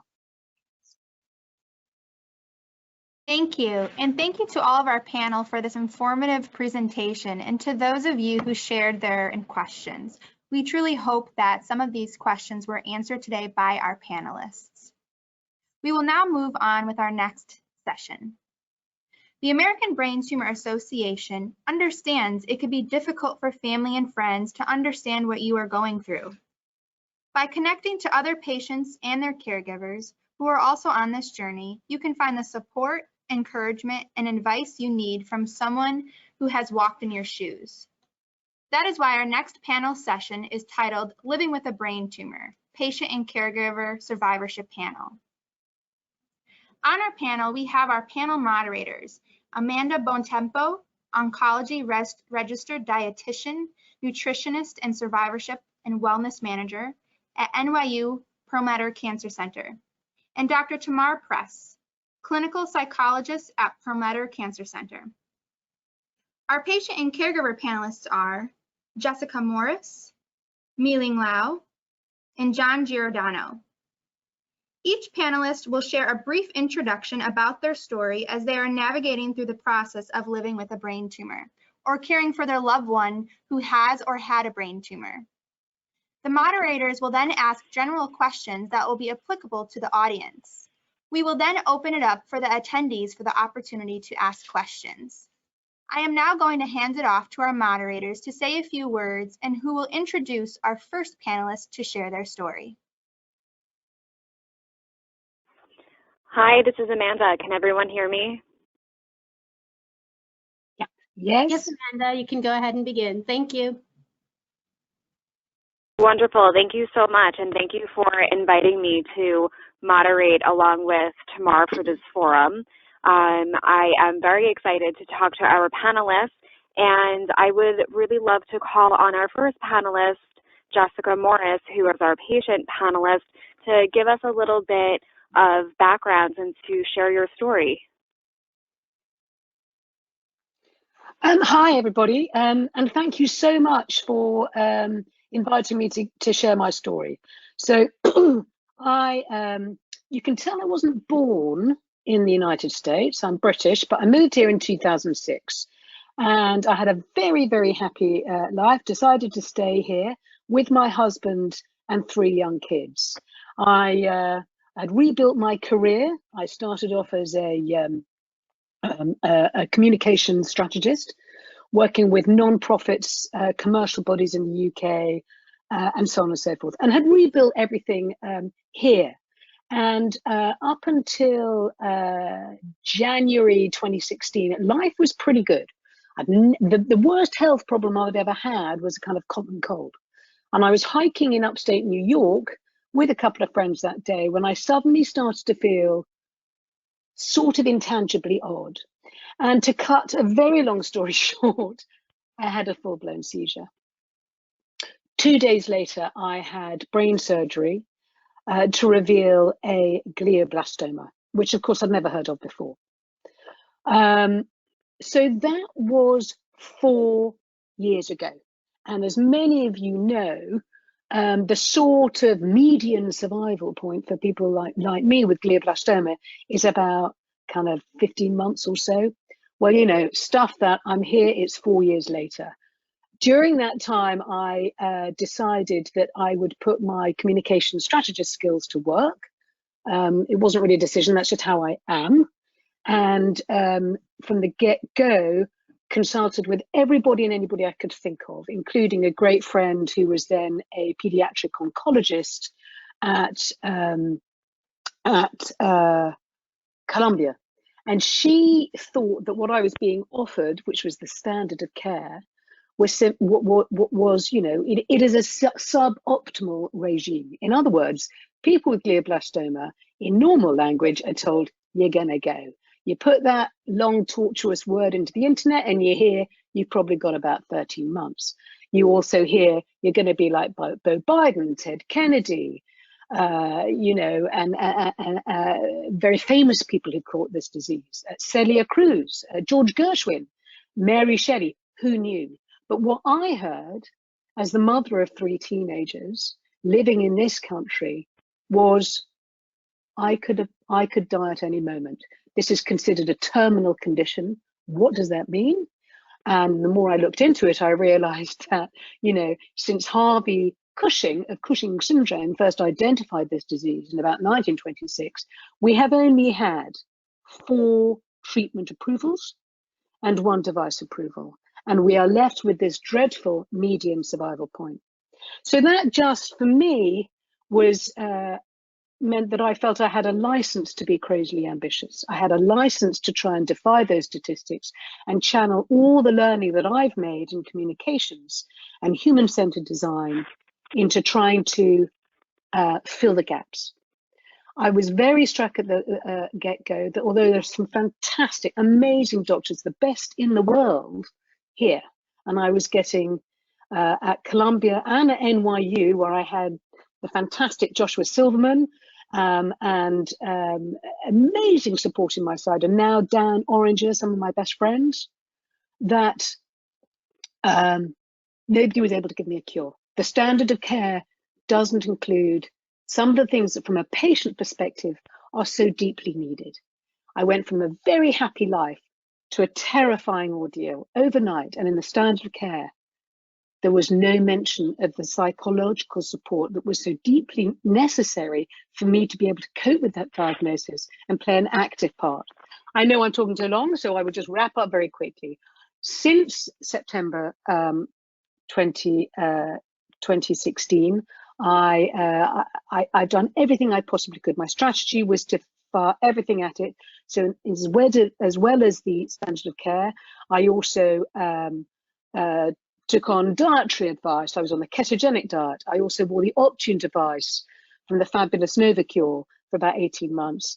I also, I stayed on Temodar for 2 years. I did everything. And I was kind of no sign of evidence of disease for 3 years until August 2019, when I was just about to board the flight from London back to New York, and I felt a flicker in my right eye. I immediately contacted my oncologist, Fabio Iwamoto, who many of you here will know. This was a Sunday evening in the UK, which means it was, you know, different time zone. And I immediately contacted Fabio, who called me straight back. Told me to take a bucket load of Keytruda, wait for the symptoms to die down, and then get on the next plane. By the time I'd done that, at Columbia, they'd lined up an MRI, they'd lined up a potential surgeon, and everything was set.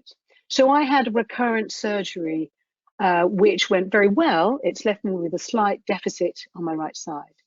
But then I knew, and Fabio and all my friendly doctors also knew, that my time was really potentially at risk, and that the options for patients out there in my situation are very limited.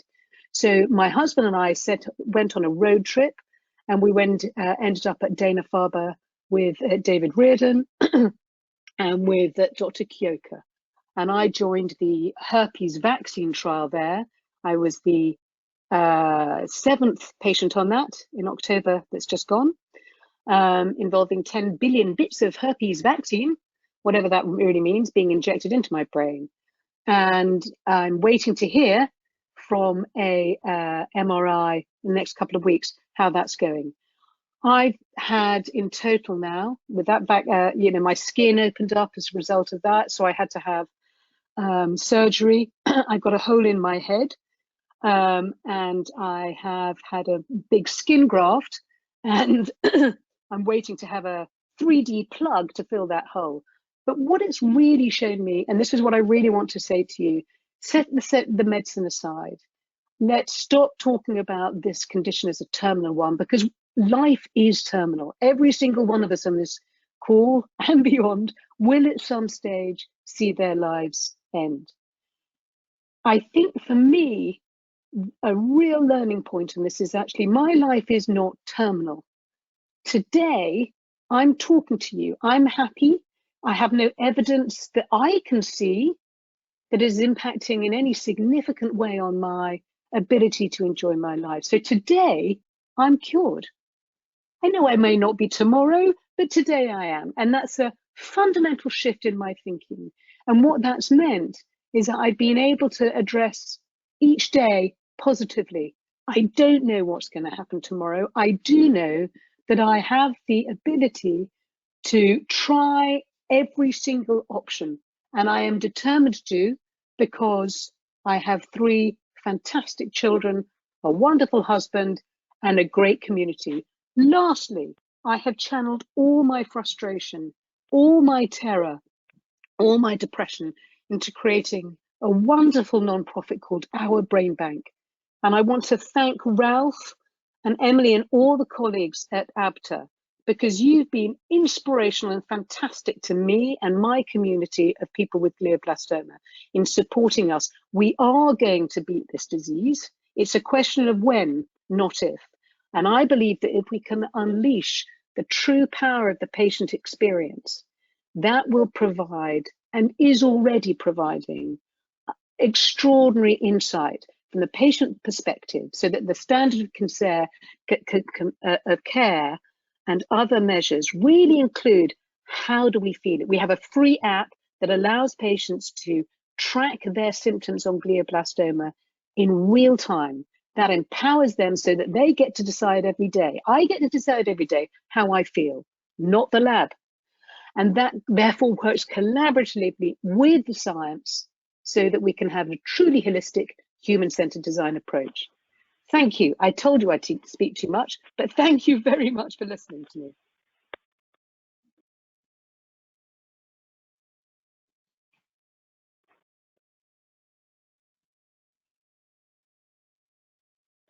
Thank you very much, Jessica. That was so inspirational to hear. I'm not sure if Tamar is on the line,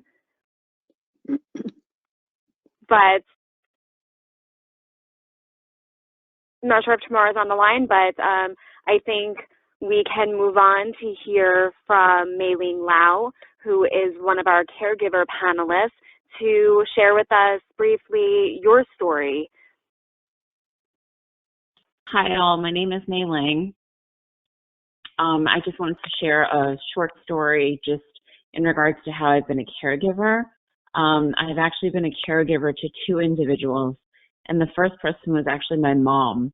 Back in 1996, she was diagnosed with a pituitary tumor, and she actually found this out because the tumor was actually sitting on her peripheral nerve, and she kept going back to the ophthalmologist, trying to figure out what was wrong, and they just kept prescribing her with a new prescription for her eyeglasses.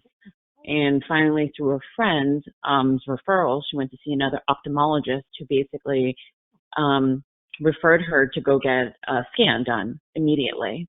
And that's when she had found out that she had this pituitary tumor.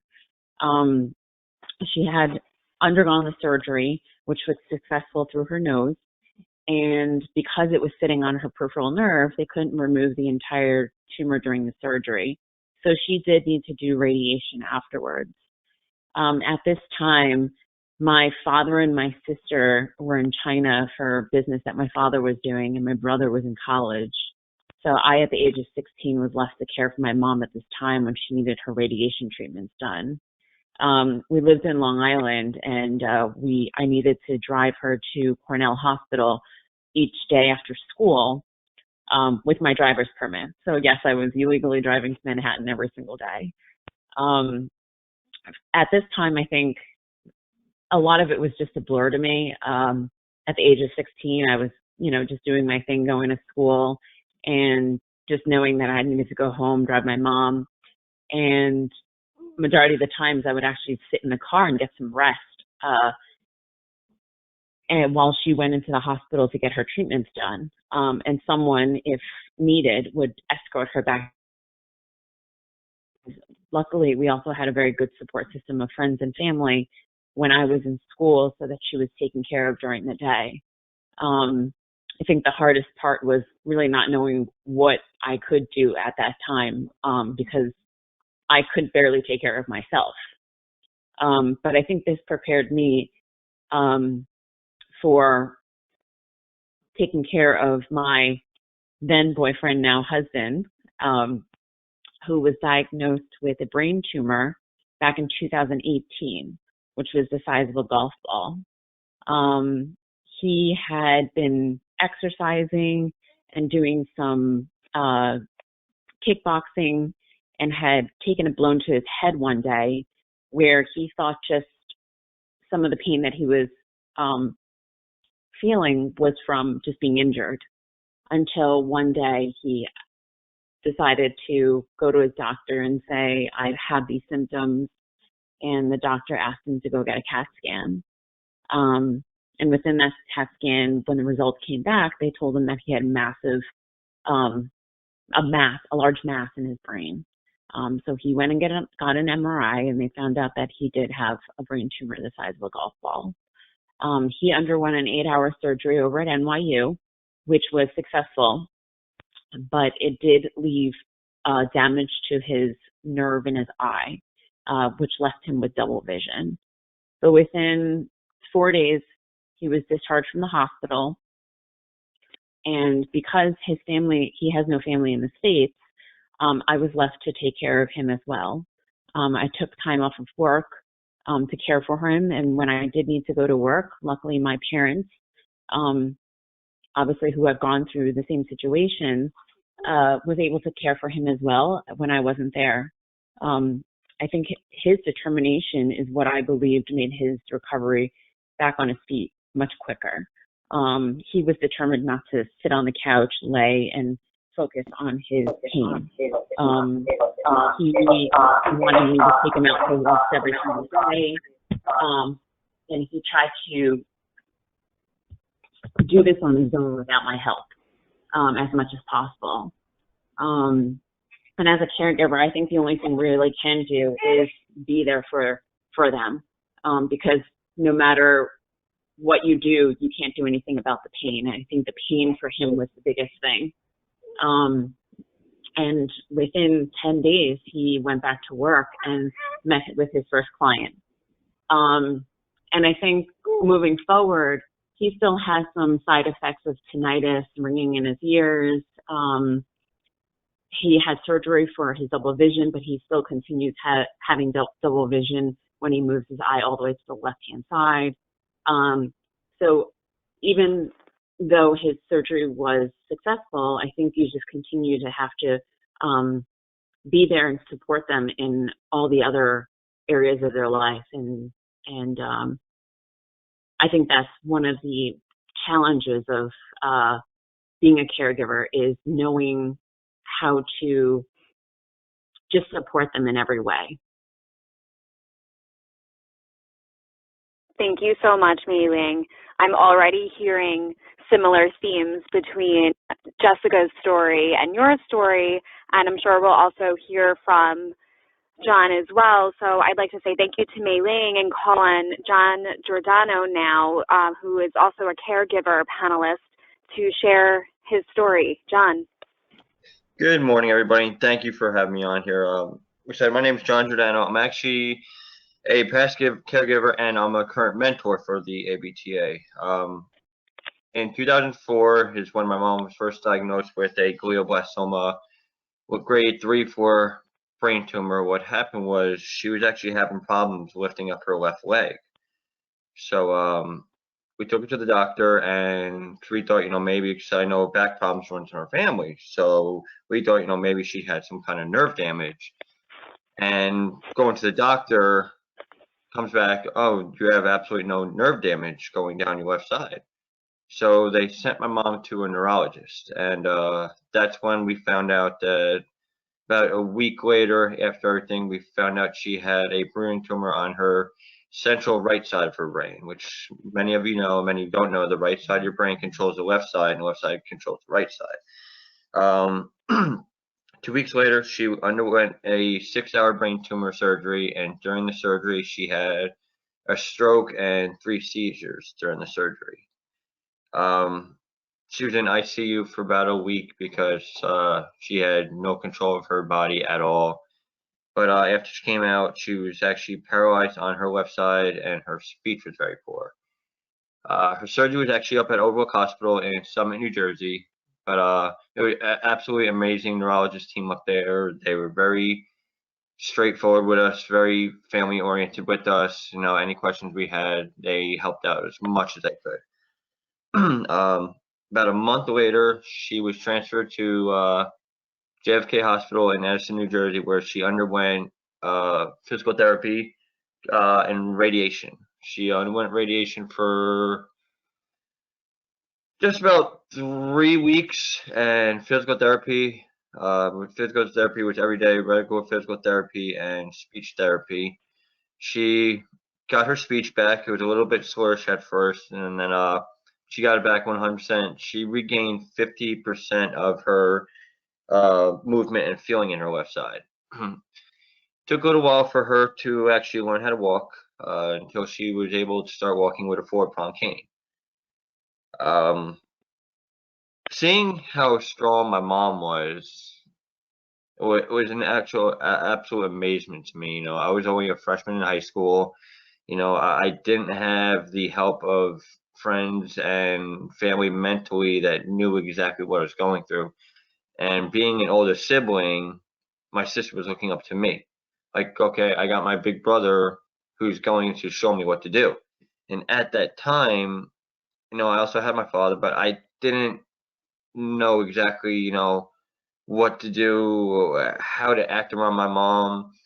And there's times where the oldest sibling gets the brunt of everything. So, you know, I had the stress of schooling. I had the stress of, you know, trying to, you know, be there for my little sister, help my father out as much as possible. It absolutely wasn't easy, you know, especially once I went back to school. We were out of school for a week, you know, because my dad didn't want us, you know, going through school. Oh, is something going to happen to our mom? Because at the time they told us my mom had maybe 6 months to a year of survival. So he took us out of school for a week. You know, going to school after that was so hard being a kid, you know, being in school like, oh, what's going to happen to my mom? Am I going to get picked up, my mom not being there anymore? But once they let her out, they actually let her out of the hospital right before Mother's Day, which was absolutely amazing because at the time also I was playing baseball, and being surprised my mom being at the game on Mother's Day was absolutely amazing. She made sure she found a way to being there. My mom actually survived 12 years with between 2 battles of brain cancer. All the years that she fought, undergoing chemo, radiation, physical therapy, she never let brain cancer stop her. She donated her time for some studies. She actually helped out with the ABTA. She did events to help raise money for brain tumor studies as well as other events. She didn't let doctors tell her, oh, you're not going to be able to travel. You're not going to be able to do this. She never let this ruin her life. She wanted to show my sister and myself, look, mom may have a brain tumor, but you know what? It's not going to control my life. I'm going to spend the life how I want to. She was on a very strict diet. She set herself on, make sure her levels were always normal all the time. took her blood work every 6 months, and then November of 2015 is when I remember I just went to bed with my father, and my mom had a stroke. We rushed her to the hospital, and that's when we found out that the second time she had a grade 4 astrocytoma brain tumor that came back. Sadly, she passed away in March after they told her she had a month of survival, and she fought for as long as possible. And the entire 12 years, you know, watching my mom live such an amazing life and showing me that there's more in life than cancer. And like I said, she never once slowed down. She kept going and going and made sure she enjoyed her life. She donated so much time to, you know, not just the ABTA, but all different events, you know, help raise money for kids, other cancers, and it showed me who I need to be in life. I'm also a father of a 5-year-old. I got to spend some time when my son was born. I never saw my mom light up like she did before, and I thank God for, you know, my mom having that time being a grandmother. And I think that was the best moment of her life, other than seeing, you know, myself graduate high school, my sister graduate high school, myself graduate United States Army, and then graduate college. But now, real quick, me being a mentor, about 2 years ago, I attended the ABTA BT5K walk in New York. And also I met Dr. Sabine. She actually contacted me and got me in touch with the ABTA. I helped out the past 2 years. Some of you, I don't know if any of you were at the BT5K walk last year. Ralph and Wesley and Alicia actually got me on stage to talk to everybody a little bit. And I volunteered the past 2 years, and now I'm a mentor for the ABTA. Some of you who don't know what the mentor is, I actually help out to others who are now going through the, the beginning process, the middle process, the ending process. So back in 2004, I didn't have this kind of help. And after my mom died, I didn't have the help either, and I dropped into a bad depression. I got help a year after beating myself up, and now I take it as it's a gift that my mother gave to me, being able to help others, like anybody who's listening, that are very new to both brain tumors and brain cancer. And it's absolute amazing opportunity. I couldn't, thank Ralph, Wesley, Alicia, the entire ABTA community and family. They made me feel like family. I keep going, but I'm going to make it short. Once again, I want to thank everybody who's let me be part of the family, let me be part of today, and everybody who's giving their time being a volunteer, to all the doctors out there. I want to thank everybody. Hi, everybody. This is Tamar Press. I want to thank all of our panelists for sharing your stories. They're all so powerful and inspiring, and I know they'll be very meaningful to all of our listeners today. One of the themes I heard in the stories is the importance of the ABTA in supporting you through your journeys. And I was wondering if you could just speak to the importance of getting support, like psychological support, to help you continue on your journey, moving forward and feeling positively, to help inspire other people. Honestly, psychological support, absolutely 100%.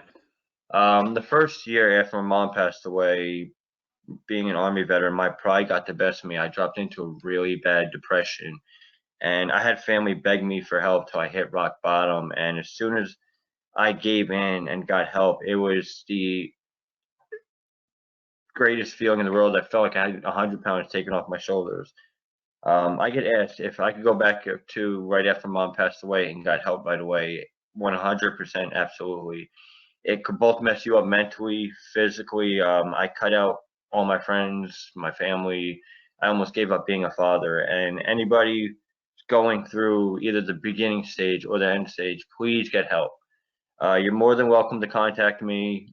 Contact the ABTA. They'll set you up with the mentor. But getting help, please do it. I'm asking from someone who went through the entire stage, start to finish. Getting help is the best thing you can do for yourself and your family. What about you, Jessica? I know that you spoke to the emotional journey that you went on, and it sounded like you must have had a lot of support psychologically through your journey.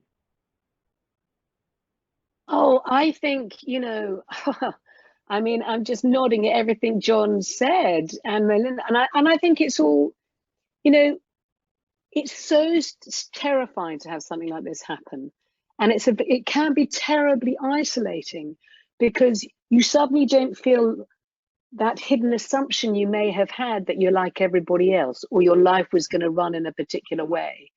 And I felt completely blindsided by my diagnosis and very isolated.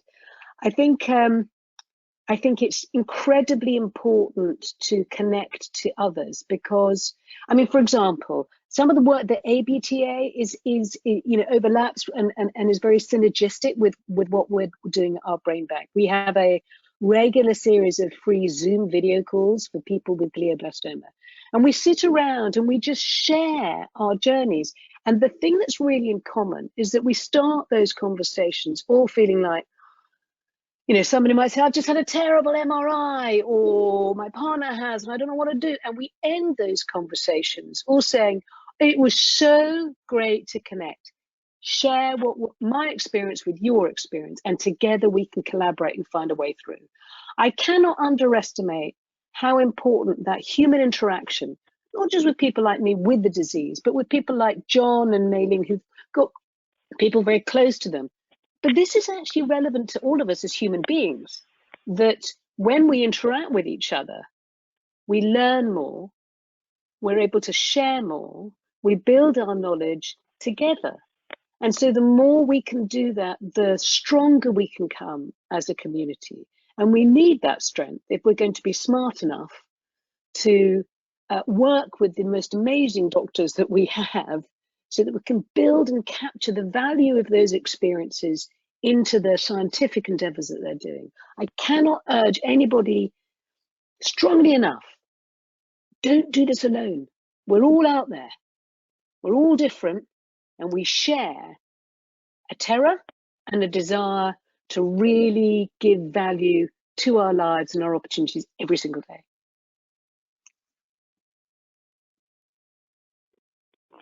Hi, this is Amanda here. So one of the things that I'm hearing, and there's so many similarities between all of your stories, and I just want to reach through my phone and, hold each and every one of you, because they are, your stories are so powerful and uplifting, and I'm sure resonate with our audience. And one of the things that I'm hearing, in addition to what Tamar had mentioned with having emotional help and support, is also the power of community, right? We're all people caring for people. And one of the things that I'm hearing is the importance of really asking for help and receiving help. Both of those things we know can be really difficult, but also really powerful. And you've already mentioned a few of those things, but I guess my question is for the listeners, what are some of the programs or services or resources that have helped during these experiences? And I'd like to hear, from each of you about those resources and support and community. And I'd like to ask Mei-Ling first.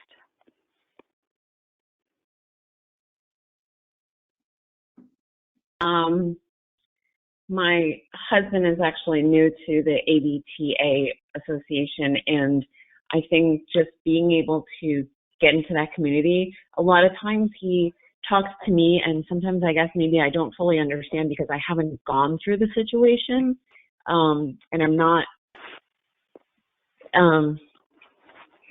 at the same level where he's going. But when he goes to these meetings and these support groups, he truly feels the community that he's with, people that just undergo the same situation or have worse situations that he does. And I thank God that he's just blessed that, he has some symptoms. And sometimes he goes to these support groups and he comes back feeling, wow, I really don't have it that bad. And these people continue to move on and live their lives as if it didn't happen, because they make it that they won't let the brain tumor or cancer stop them. They continue to live their lives, get help, and talk to people. I've gone to a couple support groups with him as well, and it's really great to see the community that there is out there, to be able to talk about your situation. And I think it also helps the caregivers as well, because some people don't have the support that they need, and to be able to come to these meetings and know that caregivers are also willing to give their time, it's amazing. Thank you so much, Mei-Ling. John, do you have anything to add about the power of community or any resources that you found helpful? Actually, some resources that I found, other than the mentor program, when my mom was still here, I remember, after she reached out to the ABTA, we did 2 fundraiser events.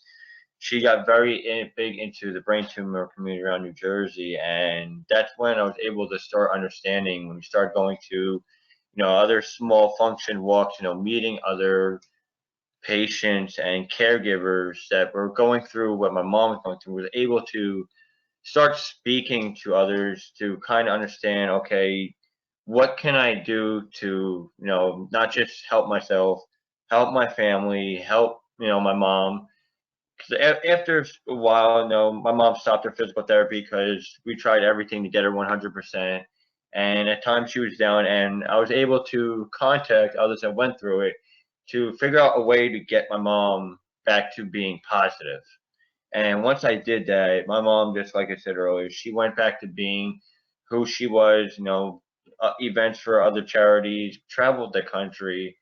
And even after my mom passed away, I stayed in contact until, I stopped myself from doing all that, and then finally got the help, and it's made me a 100% better person getting help. Having the ABTA community out there, not just help me, but now being able to help others that have gone through or going through this as well.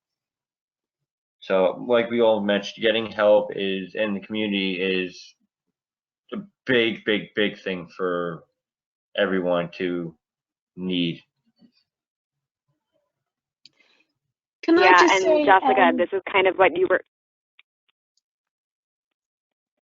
Yes, please. I was just going to talk to you, Jessica, and say that this is really what you were describing by saying that you were thriving every day. You don't know what's going to happen tomorrow, but today you thrive.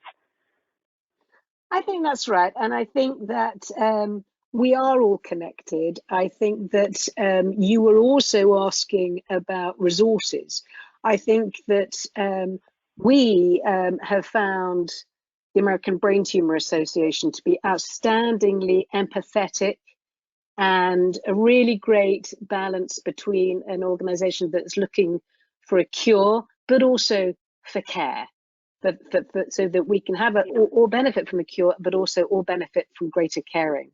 I think the other things that we found really helpful, the National Brain Tumor Society have been great, perhaps slightly more focused on policy changes, but very compatible. End Brain Cancer, fantastic organization. We are really focused, certainly at the moment, specifically on the glioblastoma community. And the reason for that is that we want to be as relevant as possible to this small group with the ourbrainbank.org, by the way, that's our website, and info at our brain bank. And what we do there is we help people with glioblastoma and those taking care of them to track their unique symptoms through our free app and donate that data to scientists so that they can explore, gain greater insights from what it's like to live with this disease, what is the relationship between the symptoms that the patient experiences, some of which we've touched on already, and the science that is available. We are moving into natural. Jessica, I was just wondering if you could give some of the other people some advice who are listening, who are dealing with brain tumors, since you do have some experience. How do you deal with this anxiety and continue to live this life, this everyday grabbing life as much as you can? How do you balance those two? One of the major assets I have, which is not in the standard of care, I think I may well have been born with a DNA defect as a, fetus that led to me having who knows where this disease came from in terms of my body. So I've tried to set aside what I don't know, and I've tried to focus on what I do know. And I've tried to see what I as a human being have learned throughout my life that might help me on this biggest of epic journeys. And I've realized that I've actually got several assets. So I've got this terrible disease, but I was very lucky to be born with a positive personality. That's just luck. And I tried to focus on that and build that, because if you can be positive, it means that for me, it makes me more inquiring. And the more inquiring I've been, the more I've questioned people, I've got better answers. I've recognized, as I think many of us do, that actually, although there's the most amazing support out there, you're on your own. So you have to work to unlock that resource and be brave and confident enough to sometimes question it. It hasn't happened easily. I have found that focusing on the fact that I've got 3 children, enormously helpful. If you really want to listen to a good podcast, go to SoundCloud and listen to Felix Pilkington, who's my son. And in the first year at college, on his own initiative, he decided to make a podcast about his mum's journey. You'll need a very big box of tissues there. But seeing my son being able to cope with that diagnosis, and now my 2 daughters, Tess and Emma, that sets me aside. I think for many patients, if you've got kids in the game, then you know that you have the opportunity to shape their lives when you're not there. And none of us are going to be there forever. So how can we best use what we've learned in life to help them? So that's been very helpful to me. Apart from being born with the personality, I would say I have found there are many days when I don't want to get out of bed. There are many days when I feel incredibly bad. So I go and see the shrink. And I've had this fantastic psychiatrist, and she's introduced me to readings that have been really helpful, like Viktor Frankl's Man's Search for Meaning. Viktor Frankl, if you don't know, was a celebrated psychiatrist who was in Auschwitz. And he quickly used his skills with people to make friends with the capos who were, and he let them express their difficulties because he was a psychiatrist. So he had this strong ability to be empathetic. And as a result, he was given the slightly more generous portion of soup in the bowl. He was given another little crust of bread that somebody else wouldn't necessarily have had. And that meant he stayed alive. He was in control of his disease. He stayed alive. So that's how I cope. I think, what can I do for me and my kids every single day? And I don't expect the best scientists in the world who operate here in New York, I don't expect them to have all the answers. Nobody can. Nobody can feel as terrible as I do living with this disease. Or is anybody with these terrible diseases? These are unique experiences, but what we share in common, I believe, is an ability to unleash the power of that experience in a positive way. So that's what we're doing with our brainbank.org. That's what I do on my blog. That's what I'm doing today. I'm sharing with you, and I get so much back. It's been fascinating, this conversation from the leaders in NYU and other institutions. And I hope it's so, because we're all in it together. Thank you, Jessica. Thank you for sharing and continuing to inspire us. I was wondering, from the caretaker's perspective, what do you find is helpful in supporting the person that you were helping? What was the most helpful for you?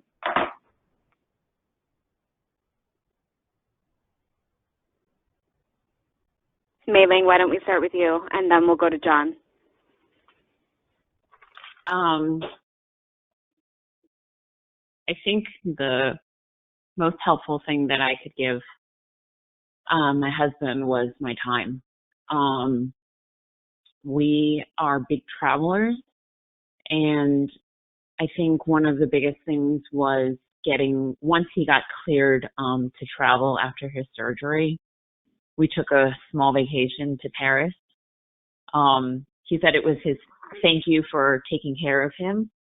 And even though it was just a short weekend getaway, where he fell asleep sometimes where we were, getting just back out and giving my time to him and spending time with him was the biggest thing. A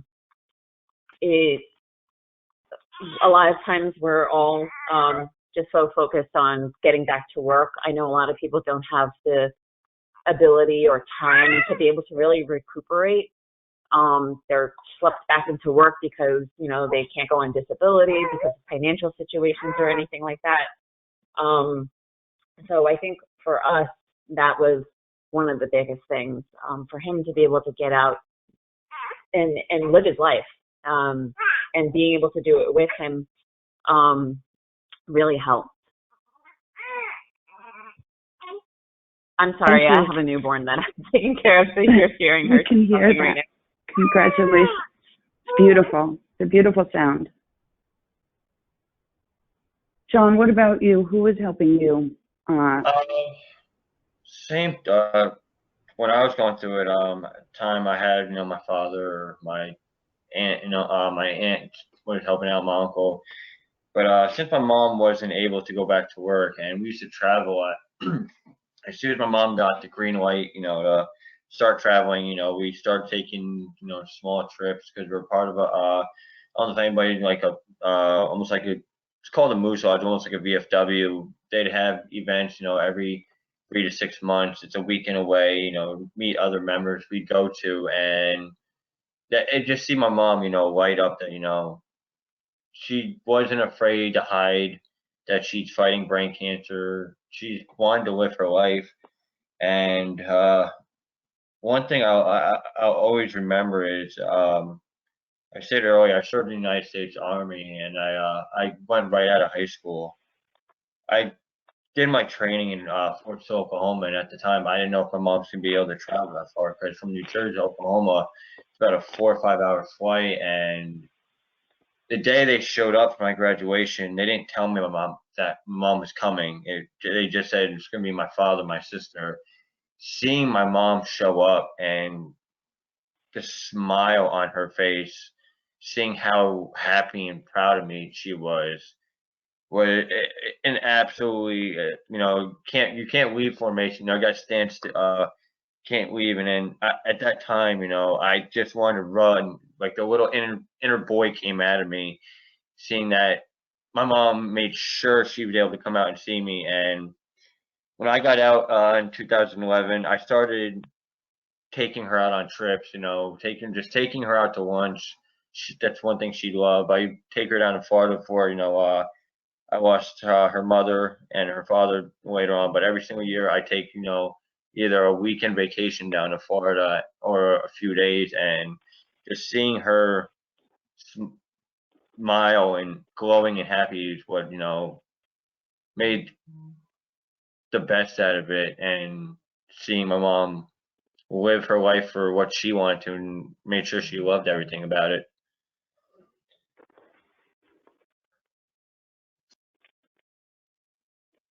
One of the themes I'm hearing is the importance of taking time out to do what you want, what you really love in life, and spend time with the people that you love in life.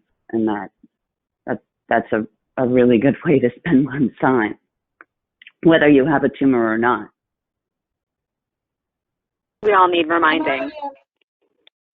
Can I just, sorry, I just wanted to reinforce that. I just think, I so agree with what you said. We've done a ton of things with our kids that we wouldn't have done otherwise. And it's not in a kind of, we don't do it in a bucket list kind of way, thinking this is the last chance we might ever have.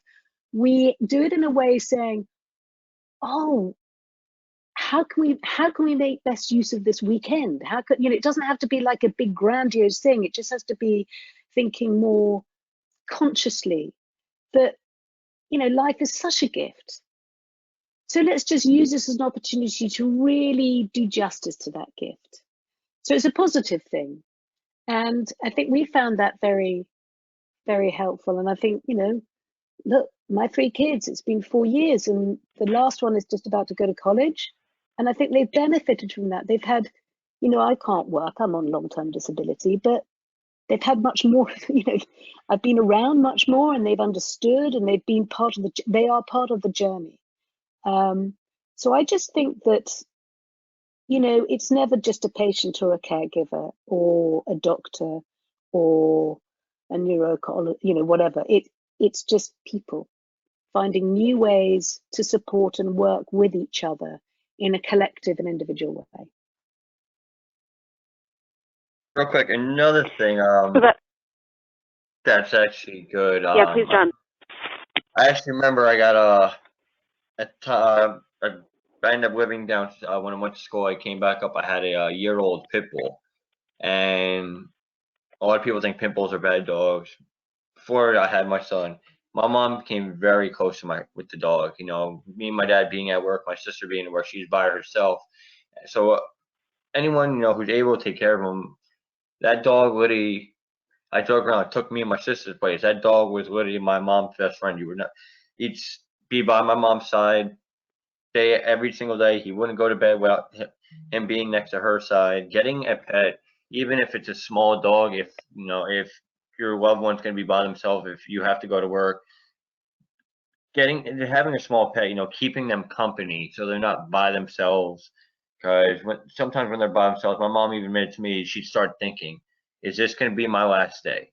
You know, what's going to happen with tomorrow? And as soon as, you know, I came home from school and everything, I had a dog, I didn't hear no more from her.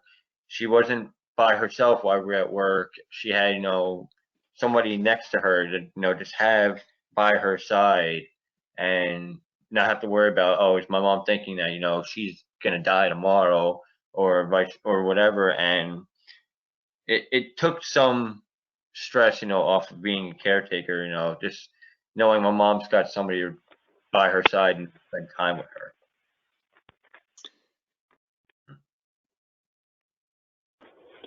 Thank you so much. So I know we're running short on time. I do have one last question for the listeners out there. From, you know, you guys are the ones going through these experiences, and one thing that Jessica said that really stuck with me is that it's not all just about focusing on cure, but also perhaps equally important, if not more, is focusing on and highlighting the importance and the impact of care. So one last question that I have for each of you before we wrap up is, from your perspective and your experiences, what suggestions might you have for someone who recently found out that they have a brain tumor? So we'll go to Jessica first, Mei-Ling second, and we'll close with John. Great question. Great question. As I said, I was blindsided by my diagnosis.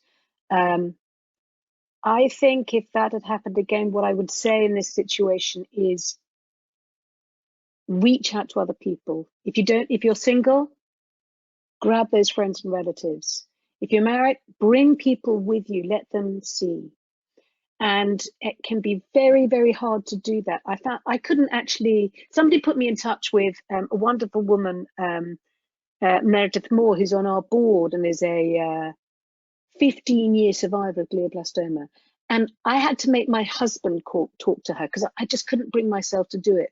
It felt like talking to somebody else with the disease confirmed that I had the disease, and I wasn't ready to be able to do that confidently. Using working with my husband and my family and my close friends, that helped me get through that as time passed. That really helped. I think also things like, getting closer to my doctor so that I really had a sense that we were in it together. It wasn't just him with his expertise and me, but actually we're in it together, and it's legitimate to ask questions. It took me a while to do that. I felt, terrified about seeking a second opinion, which I eventually did and changed doctor. I was very scared to do that. But it's a bit like in life, anything that's really scary, when you overcome it, you feel like a million times happier, the scarier it is that you've overcome, because that's an achievement. So my advice was,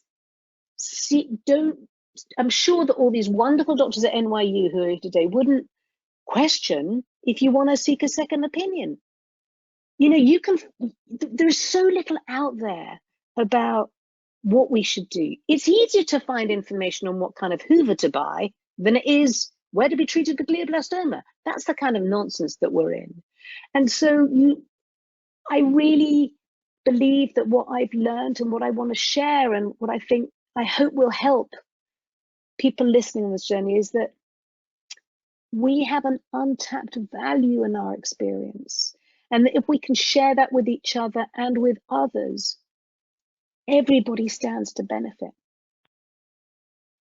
So have the confidence in the terror you're feeling to say that. You know, we're on the East Coast where we have the best doctors in the entire world working with us.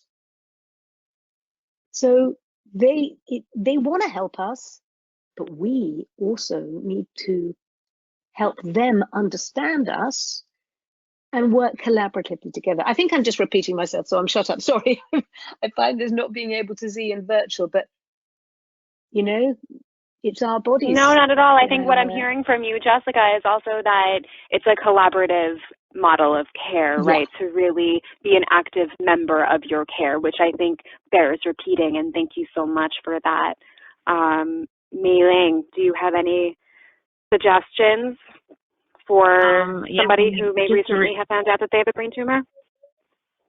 Just to reiterate what Jessica is saying, that well, when my husband was diagnosed, he was planning on seeing a doctor himself, and I think just if you have a support, you know, family and friends that can be with you at that time, it's communicating with them and really having them be with you, whether it's going to doctor's appointments to discuss the type of surgery or procedure you might be going through, or the aftercare, because at that time you don't want to deal with it yourself. I'm sure there's questions that they might think of that you would never thought of because your head might just not be there. You might be focusing on different things. And when I had offered Dennis to go with him to his first doctor's appointment, he was like, "You would do that?" I'm like, "Of course I would go with you." And there was definitely questions that, you know, I had asked the doctor for him that his mind wasn't there. His mind wasn't thinking about that. His mind was more of, I'm going to die. It might be my last day. And so if you really communicate, ask your doctors, whether there's local groups, if you're not in the city. I know there's definitely groups out in Long Island, you know, all over the world. There's people going through situations, or caregivers that have gone through that can help and support. And so I think really reaching out to your doctors and just finding out what is available to you, because there is always something. Thank you so much. And John, any final thoughts or suggestions as we wrap up? I gotta agree with both Jessica and Mei Ling. You know, having a support system is 100%. Also, to anybody who has any further questions, because I know it's running out of time, please look me up on Facebook under the exact name that's up on the screen. And like I said earlier, I'm a current mentor for the ABTA. So any way that, you know, I could help out from, you know, everything that I've gone through, I love to help out anybody who needs it, any question anybody else has to answer. And I hope everybody just enjoys the rest of the weekend. Thank you to all of our panelists for this wonderful session, and to our panel moderators, Amanda and Tamar, for asking questions. I commend each of you on your bravery for being willing to share about your brain tumor journey.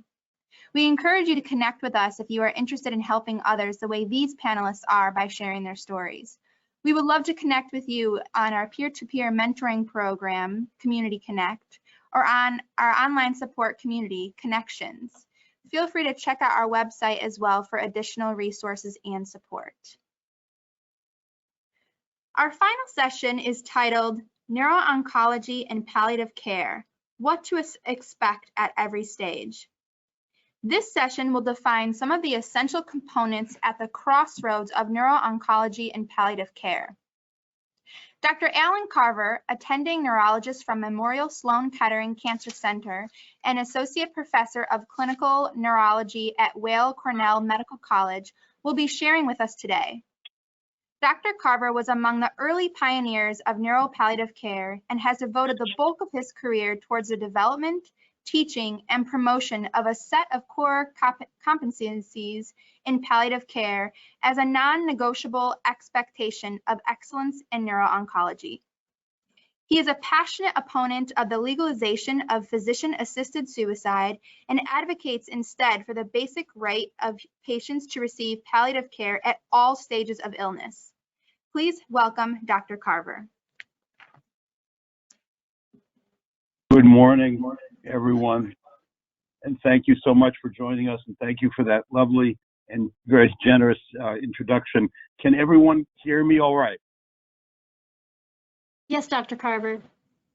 Wonderful. Okay. So I appreciate very much the introduction, and I appreciate as well the inspiration. I've been listening this morning, and it is just remarkable the wonderful vision that so many have been kind enough to share with all of us. Your message of hope, your message of the importance of support. These are just critical messages, and we find that it comes up so often in the clinic. Patients are diagnosed with something, a brain tumor, and immediately, of course, people go to Google and they get very frightened, and they depend upon us in so many ways, as well as their caregivers and families, friends, for helpful information, good information, thoughtful information. I want to try to share some of that with you, and I want to try to share some hopeful news about how we have evolved in this area of neurology, because I think what it means to provide care professionally now is quite different than when I began professionally about 25 years ago, and quite different than into the prior eras of medicine and neurology. So I'd like to share some of that with you now. We can advance through the slides, if you would. I wish I could see them. I just lost it. Wait a minute. I'm so sorry. All right, attendees, thank you so much for your patience as we dealt with some technical difficulties. We have Dr. Carver back online. Dr. Carver, can you please begin? Thank you. Of course. Thank you all once again. My apologies, our apologies. In 1988, a long time ago, Dr. Tim Quill up at Rochester published a very interesting story in the Journal of the American Medical Association, and it all had to do with, unfortunately, a patient was not a patient with a brain tumor. It was a patient, however, with cancer, who was dying in the hospital. And a young intern, a recent medical school graduate, encountered her and essentially gave her more medicine than was written for in terms of her discomfort. And several hours later, she stopped breathing, died. And the article was written as if it was some sort of a hero, like it was sort of like a mercy killing sort of thing. And it became very clear to me as I went through school and began to work at Sloan Kettering and in patients with brain tumors and so on, that in fact this wasn't a mercy killing. This was someone who was not receiving what we would consider to be state-of-the-art symptomatic care at this time of her life. And over the last 20 years, as the field of what we call neuro-palliative care has developed, it has become sort of clear that in fact patients and families have an absolute right to both request, demand, or whatever sort of language you wish, that their lives are paid attention to and their symptoms are paid attention to, and that they're coming to see. We often teach our fellows in training in Sloan Kettering that this is not CVS, they'll tell them. What I mean by that is patients are not only coming here because they have cancer and we have expertise in this area. Patients are coming here for our judgment. Patients are coming for our expertise. Patients are coming because we've taken the bulk of our careers to be able to be in the positions that we're in. And we will then empower families, caregivers, patients to say, please take care of me, even as you take care of my disease. It is not, my sort of central message for you today is that this is not an either-or proposition. Of course, we are going to do everything we possibly can to, if possible, get rid of this disease. If it's not possible, to put a fence around this disease, to make it as much in the rear view mirror of your life as possible. And at the same time, We're going to ask you if you're having headaches, if you're having walking difficulty, if your marriage is falling apart, if your children are afraid to be with you, if your kids don't go to school or won't go to school because they're afraid you may not be there when they get home, etc. As all of you know, many of you who have so eloquently attested this morning to the importance of support and the importance of hope. I want to tell you that this is a critical message, and it's critical not only for all of you, for one another, but for all of you to ask of us. We can go to the next slide, and there's objectives at the top. I wanted to talk with you about some of what we consider to be the essential competencies that exist now at the crossroads, really, between neuro-oncology and palliative care. I want to make sure that it's clear to everyone who is participating, what can you reasonably expect of us in this area when you go for a new visit, a follow-up visit, so on. Well, one of those things is you ought to be able to expect excellence in communication. You know, when I started, and in prior generations, you know, people would talk about a good bedside manner as if either you have it or you don't, you know? And now we have learned and seen that, in fact, there is a skill set. There are basic phrases, words, styles that, in fact, everybody can learn that can make an enormous difference in meeting with families and meeting with parents. And then it's no longer acceptable to just say, well, he's a really smart person, but, you know, or so on and so forth. Not okay anymore. I want you to understand what number 3 is about when we talk about false transitions. What this is about is, you know, we try, and it is not always easy, admittedly, but what we try to do is to say, you know, from day one, we should be taking care of the patient and the disease, right? In the old days, 30 years ago, more, you know, what happened? Patients would come to, I don't mind telling you this, patients would come to a place like Sloan Kettering, and the message was, here's what we're going to do chemotherapy-wise, or radiation, or surgery, and so on. And then, if it worked, that was wonderful. If it didn't, then all of a sudden, someone began to pay attention to nausea, headache, symptoms, quality of life. All of a sudden, when someone's time left was being counted in days or weeks or months. And we have evolved in this field so that now we, as I say to our fellows in training now, you can walk and chew gum at the same time. You can prescribe chemotherapy and at the same time convey to your patient that you care about your patient and your patient's disease. And the last thing is I want to, I believe, as to many others, that what we're talking about today is a basic human right. The fact is that patients have a right to receive what we consider to be now state-of-the-science palliative care. This field has evolved at an extraordinary pace. Where I began, if I went to an American Academy of Neurology meeting, annual meeting, professional meeting, and we did a session on some of these issues, you know, there would be 6 people in the room. Now there are 266 people in the room. It may not be everyone. There are thousands that attend the meeting. It's not that everybody's coming, but the change is extraordinary. The number of residents, fellows, number of people that are interested in getting dual certification in both neurology and palliative care, right? These numbers have jumped exponentially in the last 20 years. And as we go to the next slide, it's just a graphic. It says symptom control starts on day 1.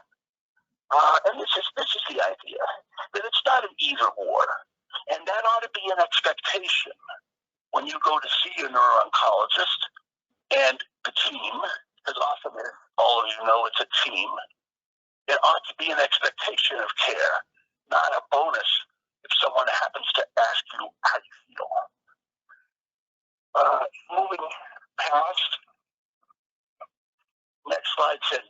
one at the top. So this is the question that we ask, why the grand transition? Why are we not caring for the patient and the family from day one, rather than towards the end, after the treatments? Got to know that symptom management continues, whether the patient's prognosis is measured in decades, years, months, weeks, days, minutes. The care of the patient's got to be from day one, and it must not stop. We have patients for whom, as their disease advances, and there's a question as to whether or not chemotherapy should be continued.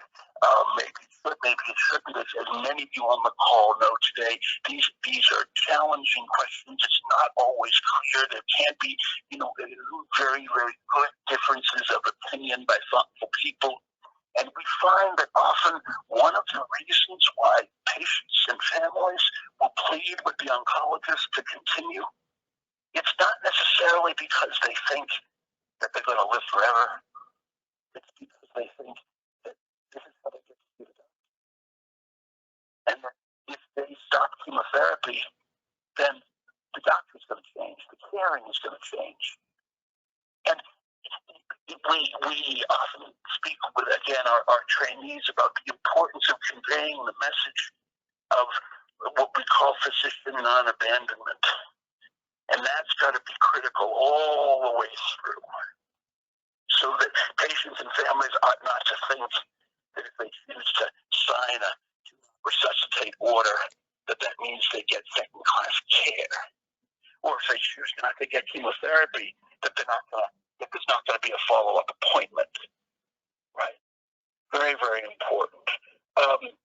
The next slide, thinking about these barriers as to how it is that we've gotten to this place, how it is that there's this gap that we began to discover and write about and think about and try to close between what we thought we could best offer our patients and what the actual experience was of patients and families. And one of them is, of course, when we use the word palliative care, many patients will say, "Oh, Dr. Carver, what do you think of dying? Palliative care? I don't think we're there yet." And it's very important to make sure that everyone understands that hospice care is a chapter of palliative care. Palliative care is everything but the chemo, the radiation, and the surgery. That's what palliative care is. It's not about dying, it's about living. It's a very important message. Very important message. And that has not been conveyed so well over the years, partly because it hasn't been necessarily an expectation of neuro-oncologists. Either an expectation that they have of themselves, an expectation of their who's training them, their senior mentors, or an expectation of patients and families. Right? It's not always been the case that we could be at a point in this profession where competency in palliative medicine is not an option, but it is where we are now. We live in what we might call a culture of cure. Patients come to us, of course, many in desperation. Some come to us because others have said there's no hope. It's time for hospice. They can't hear it. They don't want to hear it. They think they might get a different message at a place like Sloan Kettering.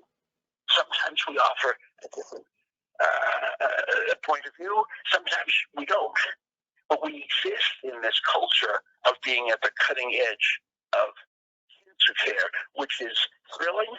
It is inspiring. It's a very advanced era, as many of you know, and it came up on the call this morning. There are more people alive with cancer than ever before. We have what we call a division of survivorship. The whole field now. There was never any such thing, right? 30 years ago, survivorship. Now it's there are journals and meetings. It's extraordinary. It's a very exciting time. So at the same time, it's an advanced era, not only in terms of what we can do to potentiate cure, but also in terms of what we can do for the quality of life of our patients. So early on, my mentor was Dr. Kathy Foley, recently retired. She was one of the people that established our pain and palliative care service at Sloan Kettering back in the 70s. And we published this paper looking at what do neurologists say, what do they know about these sorts of things. And we found, this is now back in 1999, I'll just tell you that the conclusions were pretty shocking. There was a critical gap between what might be considered the established medical, legal, ethical guidelines for the care of dying patients, patients with advanced illness, patients with a limited overall life prognosis, and the actual practice of their neurologists. Right? And look at the last slide. What we concluded at the time was, if you're getting near the end, the one person you don't want caring for you is a neurologist. That was our conclusion in '99. And I'm called today to give you what I hope is, and what I believe, what I know is a very different message. The American Academy of Neurology was way ahead of its members, because way back in '96, they published this position paper. One line from it that I think is critical. Many patients with neurologic disease die after long illnesses, during which a neurologist acts as the principal or consulted physician. Therefore, it is imperative that neurologists understand and learn to apply the principles of palliative medicine. Now, was this going on in 1996? Not necessarily at any sort of basic level throughout the country, but our leadership was already saying, this is what it means to be good. This is what good care is about.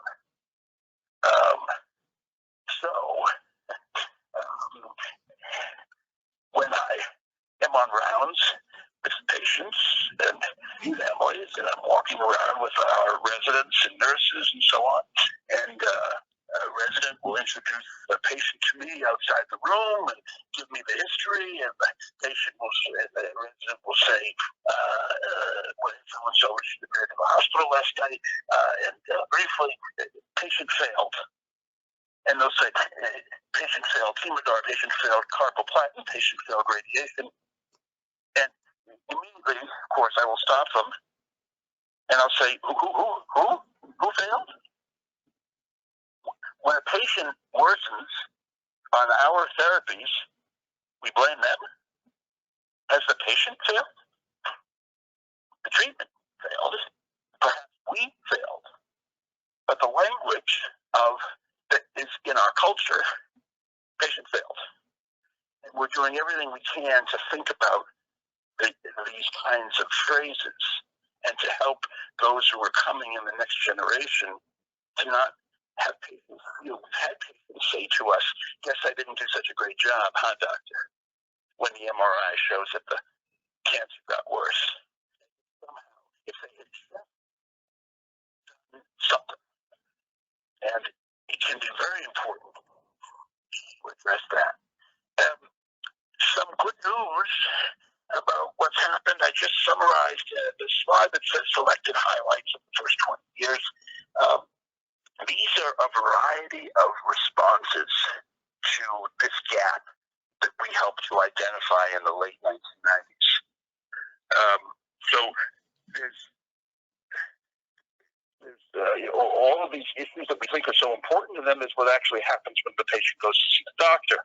And there have been a lot of wonderful, inspiring efforts over the last 20 years to try to close that gap. And I've just summarized some of those. There are obviously many more that one could fit in a single slide. But there are now textbooks of neuropalliative care. There are now emerging more and more of a research base, more and more randomized controlled trials. It's a good thing. It's a good thing, and it's an exciting advance. Next, we've learned what happens to patients who receive palliative care. What's the answer? Well, Jennifer Temmel taught us from Harvard in 2010-11, they live longer. Patients who receive palliative care, along with potentially curative anti-tumor treatment, live longer. She showed this very clearly in a study in a study of patients with stage 4 advanced lung cancer, which got not only was it was in the New England Journal, but it was also picked up by the national press. It was a big deal back at that time. Of course, it will be no surprise to anyone on this call, I'm sure, that if there's time spent as part of your care, thinking not only about your disease, but the impact of the disease and the impact of the treatments, patients will live longer and they'll live better. That's what Dr. Temmel was suggesting, and it certainly has been borne out to be the case. Meanwhile, a few years later, in 2014, we and others surveyed neuro-oncologists in the United States and to ask them, well, so now, now we spent the last decade or so trying to say, how important is it? Are you with us? Well, here's what they said to us. These are neuro-oncology fellows. All right, so these are the participants are people who they've gone through medical school, they've gone through a neurology residency, they're now in a neuro-oncology fellowship, about to take their board examination to be certified subspecialists. Okay, and here's what we discovered: that most said, no, we never got that. No one made this an issue. No training, so on. So, conclusion: patients with brain tumors and their caregivers are immediately faced with a gap between their symptomatic needs and the competency of their providers. That was our conclusion then, very similar to the conclusion that Dr. Foley and I came up with in 1999, and we realized that in neuro-oncology we just had to really focus in further to close that gap. The next slide is early communication is an essential hallmark. I think this is particularly important for all of us in neuro-oncology, because time is sometimes not on the side of the patient, depending upon the particular type of tumor and so on. Sometimes there is loss of language function, cognitive function, personhood. So many spouses who have said to me, oh, Dr. Carver, I wish you had met my husband's wife 4 years ago. This is not the person I married, so on. And it has underscored to us the importance of early discussion, because early on, the patient is not only fully intact, but we have the opportunity to hear them in a way that we may not later on make some subset of patients. So, as we say, a good bedside manner is not a luxury, it's a standard of care. There are a number of helpful guidelines that are out there to help. This is one that's there on one of your slides. It's a class guideline, and focusing on the importance of the environment and listening and acknowledgement, strategizing, summarizing. Question is, in the next slide, does your providers follow these principles? Is the humanity of the guiding professional revealed? Patient or family, something that may not be considered to be particularly happy news. And I've known them for a while. If I start the conversation this way, I think I gave you the language I did. What I have to talk with you about may be hard to hear. We've known each other a long time. These are hard words for me to say. I find that it is very helpful when the family knows it's not that this isn't sympathy, it's empathy, right? It's not that I am saying to them, I understand what you're going through. That would be actually insulting, right? I'm the doctor. I don't have the brain tumor. It's not my family member. But I am struggling. I'm struggling because this is going to be a hard conversation. And when they see that, I find families say, he's with us. He's with us. He's not just checking a box so that he knows the conversation's done and then going on with it. So these are some of the principles that have been shown to be useful. Is uncertainty acknowledged? Because after all, as I'm sure many of you know, the doctor is wrong as often as the doctor is right, particularly with regards to questions of prognosis. Did you receive a realistic time frame? Very important. Very important. Had patients say to me, just please tell us. Please tell us, are we talking about days, weeks, months, years? There's a wedding that's been planned. Should we move the date? And we have had very, very moving and helpful conversations, not actually to take away hope. In fact, much the opposite. When I'm able to say to a patient, to family, we're going to do everything we can to make sure you are alive and well in 3 years. If you're asking me if the wedding, knowing your disease, knowing all that's happened, if you're asking me that sure that you are going to be there because you're close with your daughter and you really want to be there at the wedding and you're going to be there and so on, absolutely make it sooner. Make it sooner. And patients, families are so appreciative, I find, of that level of honesty. They don't see it as Tuesday. They see it as, oh my gosh, that's unfolders. Thank goodness. If we don't expect God. Many of our patients, of course, with their web and everything else, are remarkably, wonderfully well educated about this disease. They are also, however, looking to us to answer these questions with integrity, to help them live, as we always say, as well as they can, for as long as they can. Okay, I want to keep going to make sure we'll just have a little more and then we'll stop. There's a lot about this empathic response, right? This should be part of your experience when you're with your caregivers. Identify the emotion, the source, the connection. I can see how sad this news makes you feel. It must feel awful. Empathy lowers the stress in the room because the provider allows the patient to see that he or she recognizes their experience, right? The next one is on the same side. Understanding and identifying prognosis, which is what we're talking about here, is part of the empathic response. Patients and families often wish for miracles. And what you should be hearing from your doctor is your doctor should say this. They should say, you want a miracle?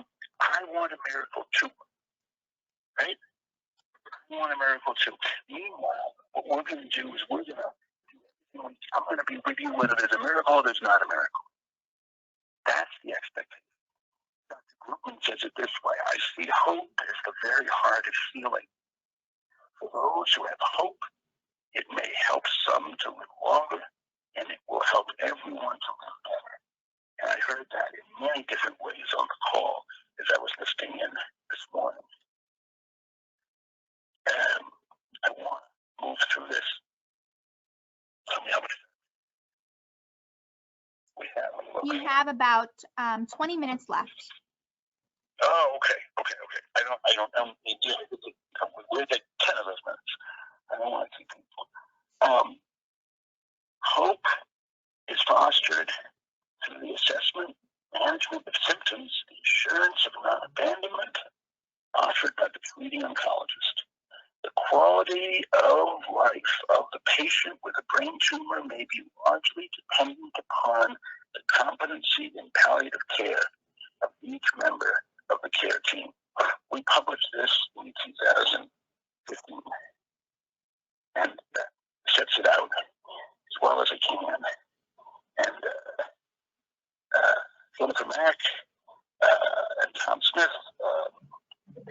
say also perhaps more shorter and more to the point, but perfectly to the point. There's no evidence to suggest that discussing prognosis causes depression, shortens life, takes away hope. In fact, it's the opposite. So when we talk about living with a brain tumor, and I heard about many of you spoke so beautifully about the importance of support and so on. I thought about this data. Unmarried patients have a larger tumor size at diagnosis. They're less likely to undergo maximal treatment. Maximal treatment, generally being defined as the best possible surgery and then chemotherapy, radiation therapy, and generally live for a shorter period of time. Furthermore, generally in cancer, married patients live longer. Generally, depressed patients with gliomas, high grade, low grade, they have shorter survival times. What's the message? It's the one that you've been presenting all morning. Social support matters. That's the message. It takes the village, right? Consider, if you will, some of the gifts that come from early and open communication and conversation with your providers. One was this wedding plan change. That was a true story that happened. It was a patient of mine a few years ago. Troubled dreams become realities. Family conflicts sometimes get resolved. The patient, the family, the oncologist, they're on the same side.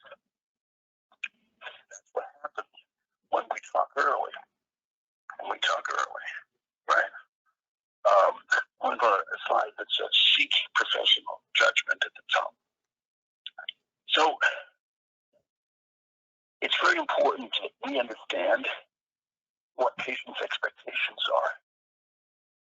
And patients and families understand what ours are. Because there can be a gap between the two. Patients, like my patient who was, they didn't have a question. The patient was 9 months after diagnosis, and wedding was 3 years away, looked well, still working,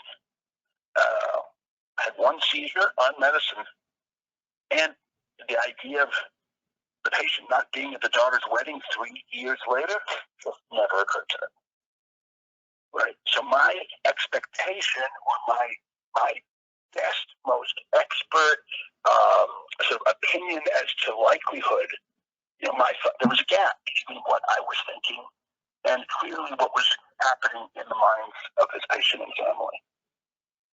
And then, we tell our trainees, we're coming here for two reasons. They're coming to be treated, they're coming for our judgment. Never be afraid to seek the second one. Right? I mean, by the way, I must tell you that we have done some sort of sessions with some more advanced, with some more experienced older clinicians as well. And I've heard comments like, I really didn't think giving that particular chemo was a good idea, but the patient's wife forced me into it. And I'm thinking to myself, I'm listening to this person, and I'm thinking, so this person is a full professor and at Sloan Kettering and is a well-known oncologist and so on and so forth. What's he saying to me? Why is there the difficulty in providing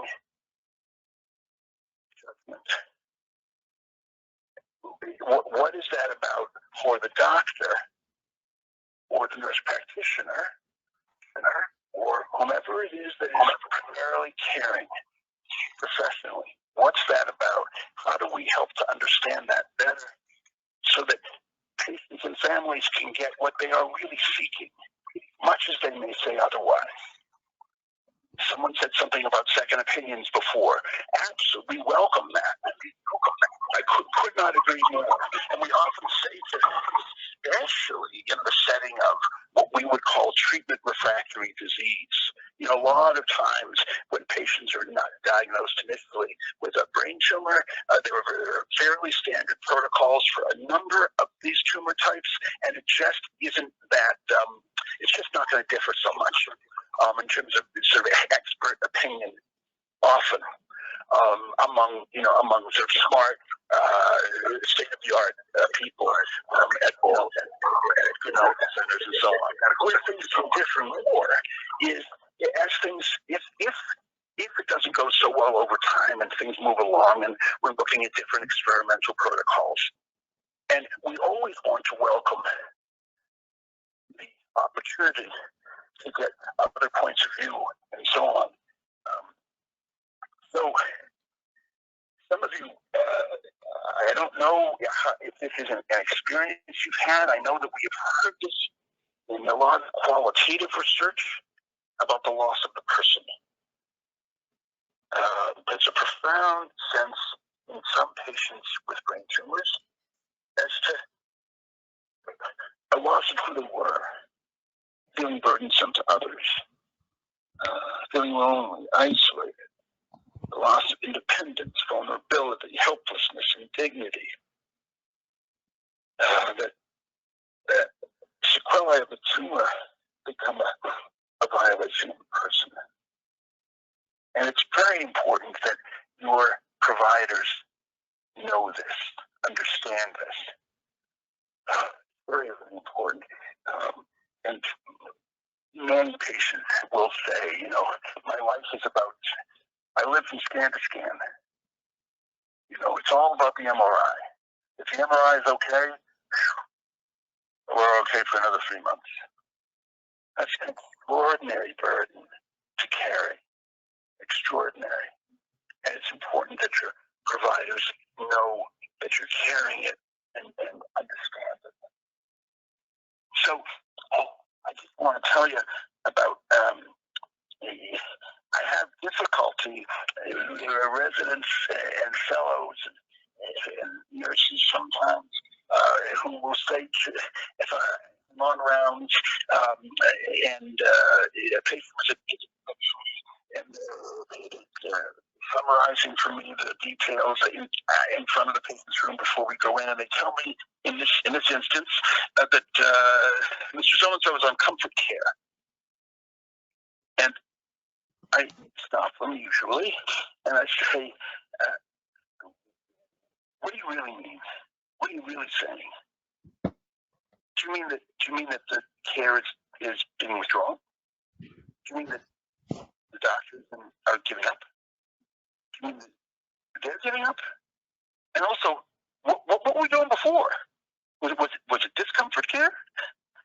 Or was it in fact, as I said, what we talked about at the very beginning, was there no symptom management at all? Was in fact the patient's entire experience and the family's experience all about the disease? And now that they're sort of facing an end that they, of course, never wanted to face, now it's about how they feel. So on this particular morning, I hear this presentation in front of the door, and what I didn't know, I must share with you, I don't mind sharing this with you because it's so instructive and important, is that the patient's wife was listening behind the door to every word. I didn't know this. And we walked into the room, this is 2 weeks ago, we walked into the room, and before I could get anywhere near the patient who was in the bed in the room, the patient's wife looked at me and she said the following: "So, Dr. Carver, now that my husband is dying, someone's going to ask him how he feels?" I honestly, I thought this was devastating. I mean, devastating. I said, oh my goodness, is that what they think? Is that what their experience has been? And then I realized, oh, that's why I can't stand the term comfort care. What it conveys is, now that someone's life is near to the end, we're going to ask them about whether or not something's bothering them. And what does that say about us? Right? So I did, thanks to the American Brain Tumor Association. A number of years ago, I was invited to come and give a talk in Chicago at one of their meetings, and there was the parents of a young adult with a brain tumor. The patient, I believe, was in his late 20s. I want to say the parent was in, looked to me like 60 somewhere, maybe 70. And when we did the Q&A session at the end, this is what she said. She said, Dr. Carver, would it be all right if I asked my son's neuro-oncologist for palliative care consultation? And I was stunned by the question, right? First of all, why is he asking me if it would be all right? Why hasn't it been provided already? And what does this say about what the experience has been, what her experience and her son's experience has been? So if you don't receive state of the science palliative care along with cancer treatment, sure, ask. It's your right. It's your right to have care of the person and care of the disease, not sequentially, but at the same time, right? So the slide that says, ask your neuro-oncologist. When I am no longer able to receive treatment for my cancer, will you know what to do? Will you know what to say? Whom to call? Right? Neuro-oncologists don't have to be palliative care experts. They don't have to. That's not right. That's not not necessarily a fair expectation. But it is a very fair expectation to know what to do, to not promote abandonment, to not promote patients and families to feel like, well, now I'm in the hands of somebody else, chemo didn't work. That's what's no longer acceptable. When, if end-of-life care is near, will I, if I consent to the DNR order that's being suggested, will I receive less care? The enemy before us. So Dan Callahan was a very well-known ethicist, published widely, died a few years ago, very inspiring man. He was interested in a lot of these quality of life issues with illness. How do you live well with the disease, with a disease? And this statement, I think, says it best. It is not death that is the enemy, but a painful, impaired, and unhealthy life before. Death will always be with us. We can't change. We'll not change that fact, but we can change the way people are cared for at the end of life. We can substantially reduce the burden of illness. It's not, after all, death that people seem to fear the most, and certainly not in old age, but a life poorly lived. Something can be done about that. So, slide that says next steps. Dr. Carver, we only have a few minutes left that we want to leave for questions and answers. Absolutely. I'm gonna actually finish with this slide. This will be the last one. All right. It says next steps at the top. So in summary, here's what we've talked about. Number one, raise the bar. Patients and families must expect excellence in palliative medicine, including skills from their neuro-oncologist. Number two, we are working hard to redefine competency in oncology, neuro-oncology, other subdivisions to be based upon treating the patient with cancer, not only the cancer. We are, as strongly as possible, advocating for research funding, curriculum advancement, to better meet the challenges that are faced by our patients and their families. And the last, that palliative care is a basic human right at all stages of illness, and that it is not about death and dying. It is, in fact, about life and living. Those are my thoughts. Thank you for your most generous and kind attention and patience with the technology and participation on a Saturday morning virtually. I am just delighted to have an opportunity. And thank you for the invitation, and welcome any questions or any comments. Thank you, Dr. Carver. So for our listeners, if you do have any questions, please feel free to type and submit those questions via the question box in the control panel. One question we have is, with palliative care as well as hospice care, is this something that is covered by insurance? Are there any financial implications that families should be aware of? Right.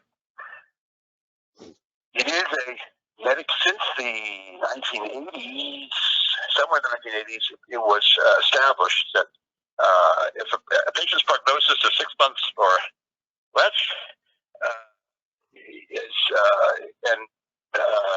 basically qualifies for hospice care. Now, what does that mean? Practically in the United States, most hospice care is given at home. Most hospice care is given, by someone who comes a couple of hours for a few days a week until the very, very end. And the rest of the care is provided by families, patients that have means, privately hire, and that's what it means. That's what home hospice means. For some patients and families, dying at home is just not the right thing for a variety of reasons. And so there are freestanding facilities that can care for patients, again, with that prognosis. Of course, prognoses can change and so on, but generally, that's in terms of the Medicare guidelines, and generally health insurance companies will follow the Medicare guidelines as far as that is concerned. We find if someone's care, if someone's insurance, there are a variety of insurance plans, Medicare as well as so on that is accepted, for example, at Sloan Kettering, and if there is rarely an issue in terms of the outpatient care. There's rarely, if ever, an issue. Someone has coverage to see an oncologist. Someone has coverage to see a palliative care specialist. It's trickier at the pharmacy. That's trickier. And that's where there are, as you know, especially in this era of substance abuse and so on, there can be lots of restrictions. There can be lots of challenges. We have lots of time spent obtaining prior authorizations and letting so-and-so insurance company know that the reason why we're prescribing this is a patient with cancer. I find, frankly, 9 times out of 10, we get what we want to get, what we think is right. It's just what the insurance company is hoping is that we won't make the effort. And it's a sad reality of our country, but that is where we are. 9 times out of 10, if I or a nurse or someone places the call that they're requiring for the prior authorization, it's done. Because doctors are so busy and the whole system is what it is. They're banking on the idea that most of the time no one's going to make that call. They're just not going to cover it. The patient will suffer. But my own view is I'm not sure how concerned insurance. I hope there aren't any insurance executives on the call. I'm not sure how concerned they are. We do have one last question. How to talk to a doctor about palliative care if they don't think it's a priority? Right. So what's important is to make it a priority and to make sure that the doctor understands that the doctor must not be threatened by the request. The doctor must not think that if my patient is asking about palliative care, oh, that means my patient has lost hope. That means my patient doesn't want chemo. Actually, what's important is precisely the opposite.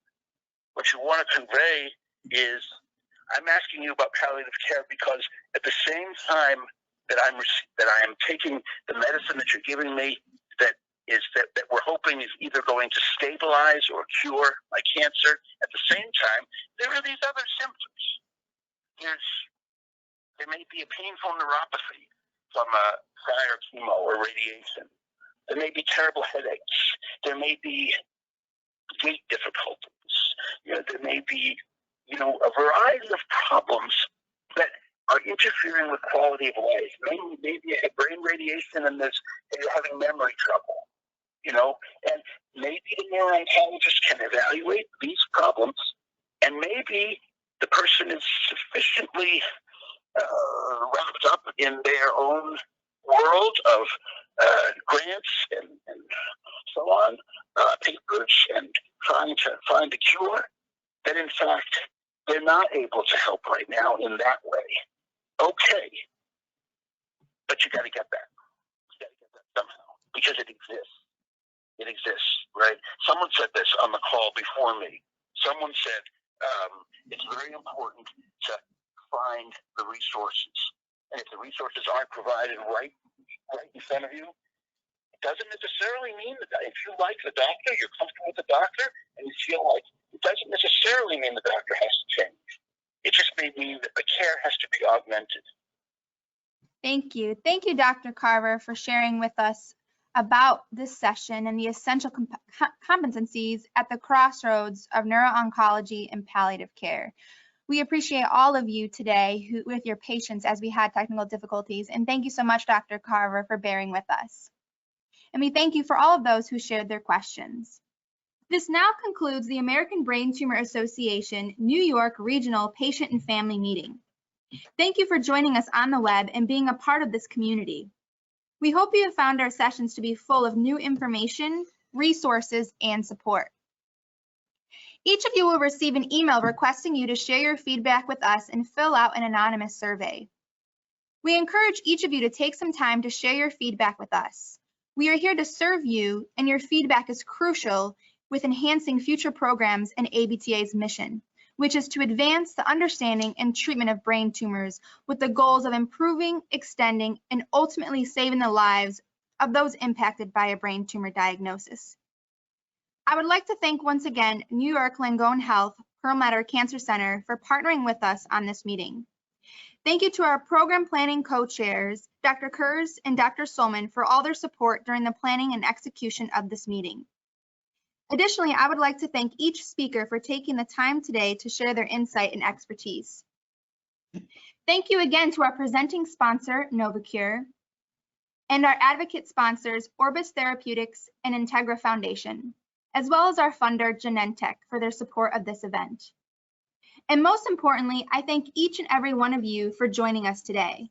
We hope you have found our webinar to be informative and helpful. Be sure to be on the lookout for our upcoming events and webinars found on our website at www.abta.org. We also encourage you to take advantage of the local resources right in your backyard. These organizations provide a variety of resources such as navigation support, financial assistance, travel assistance, counseling, community, and more. Thank you again for joining us, and enjoy the rest of your day.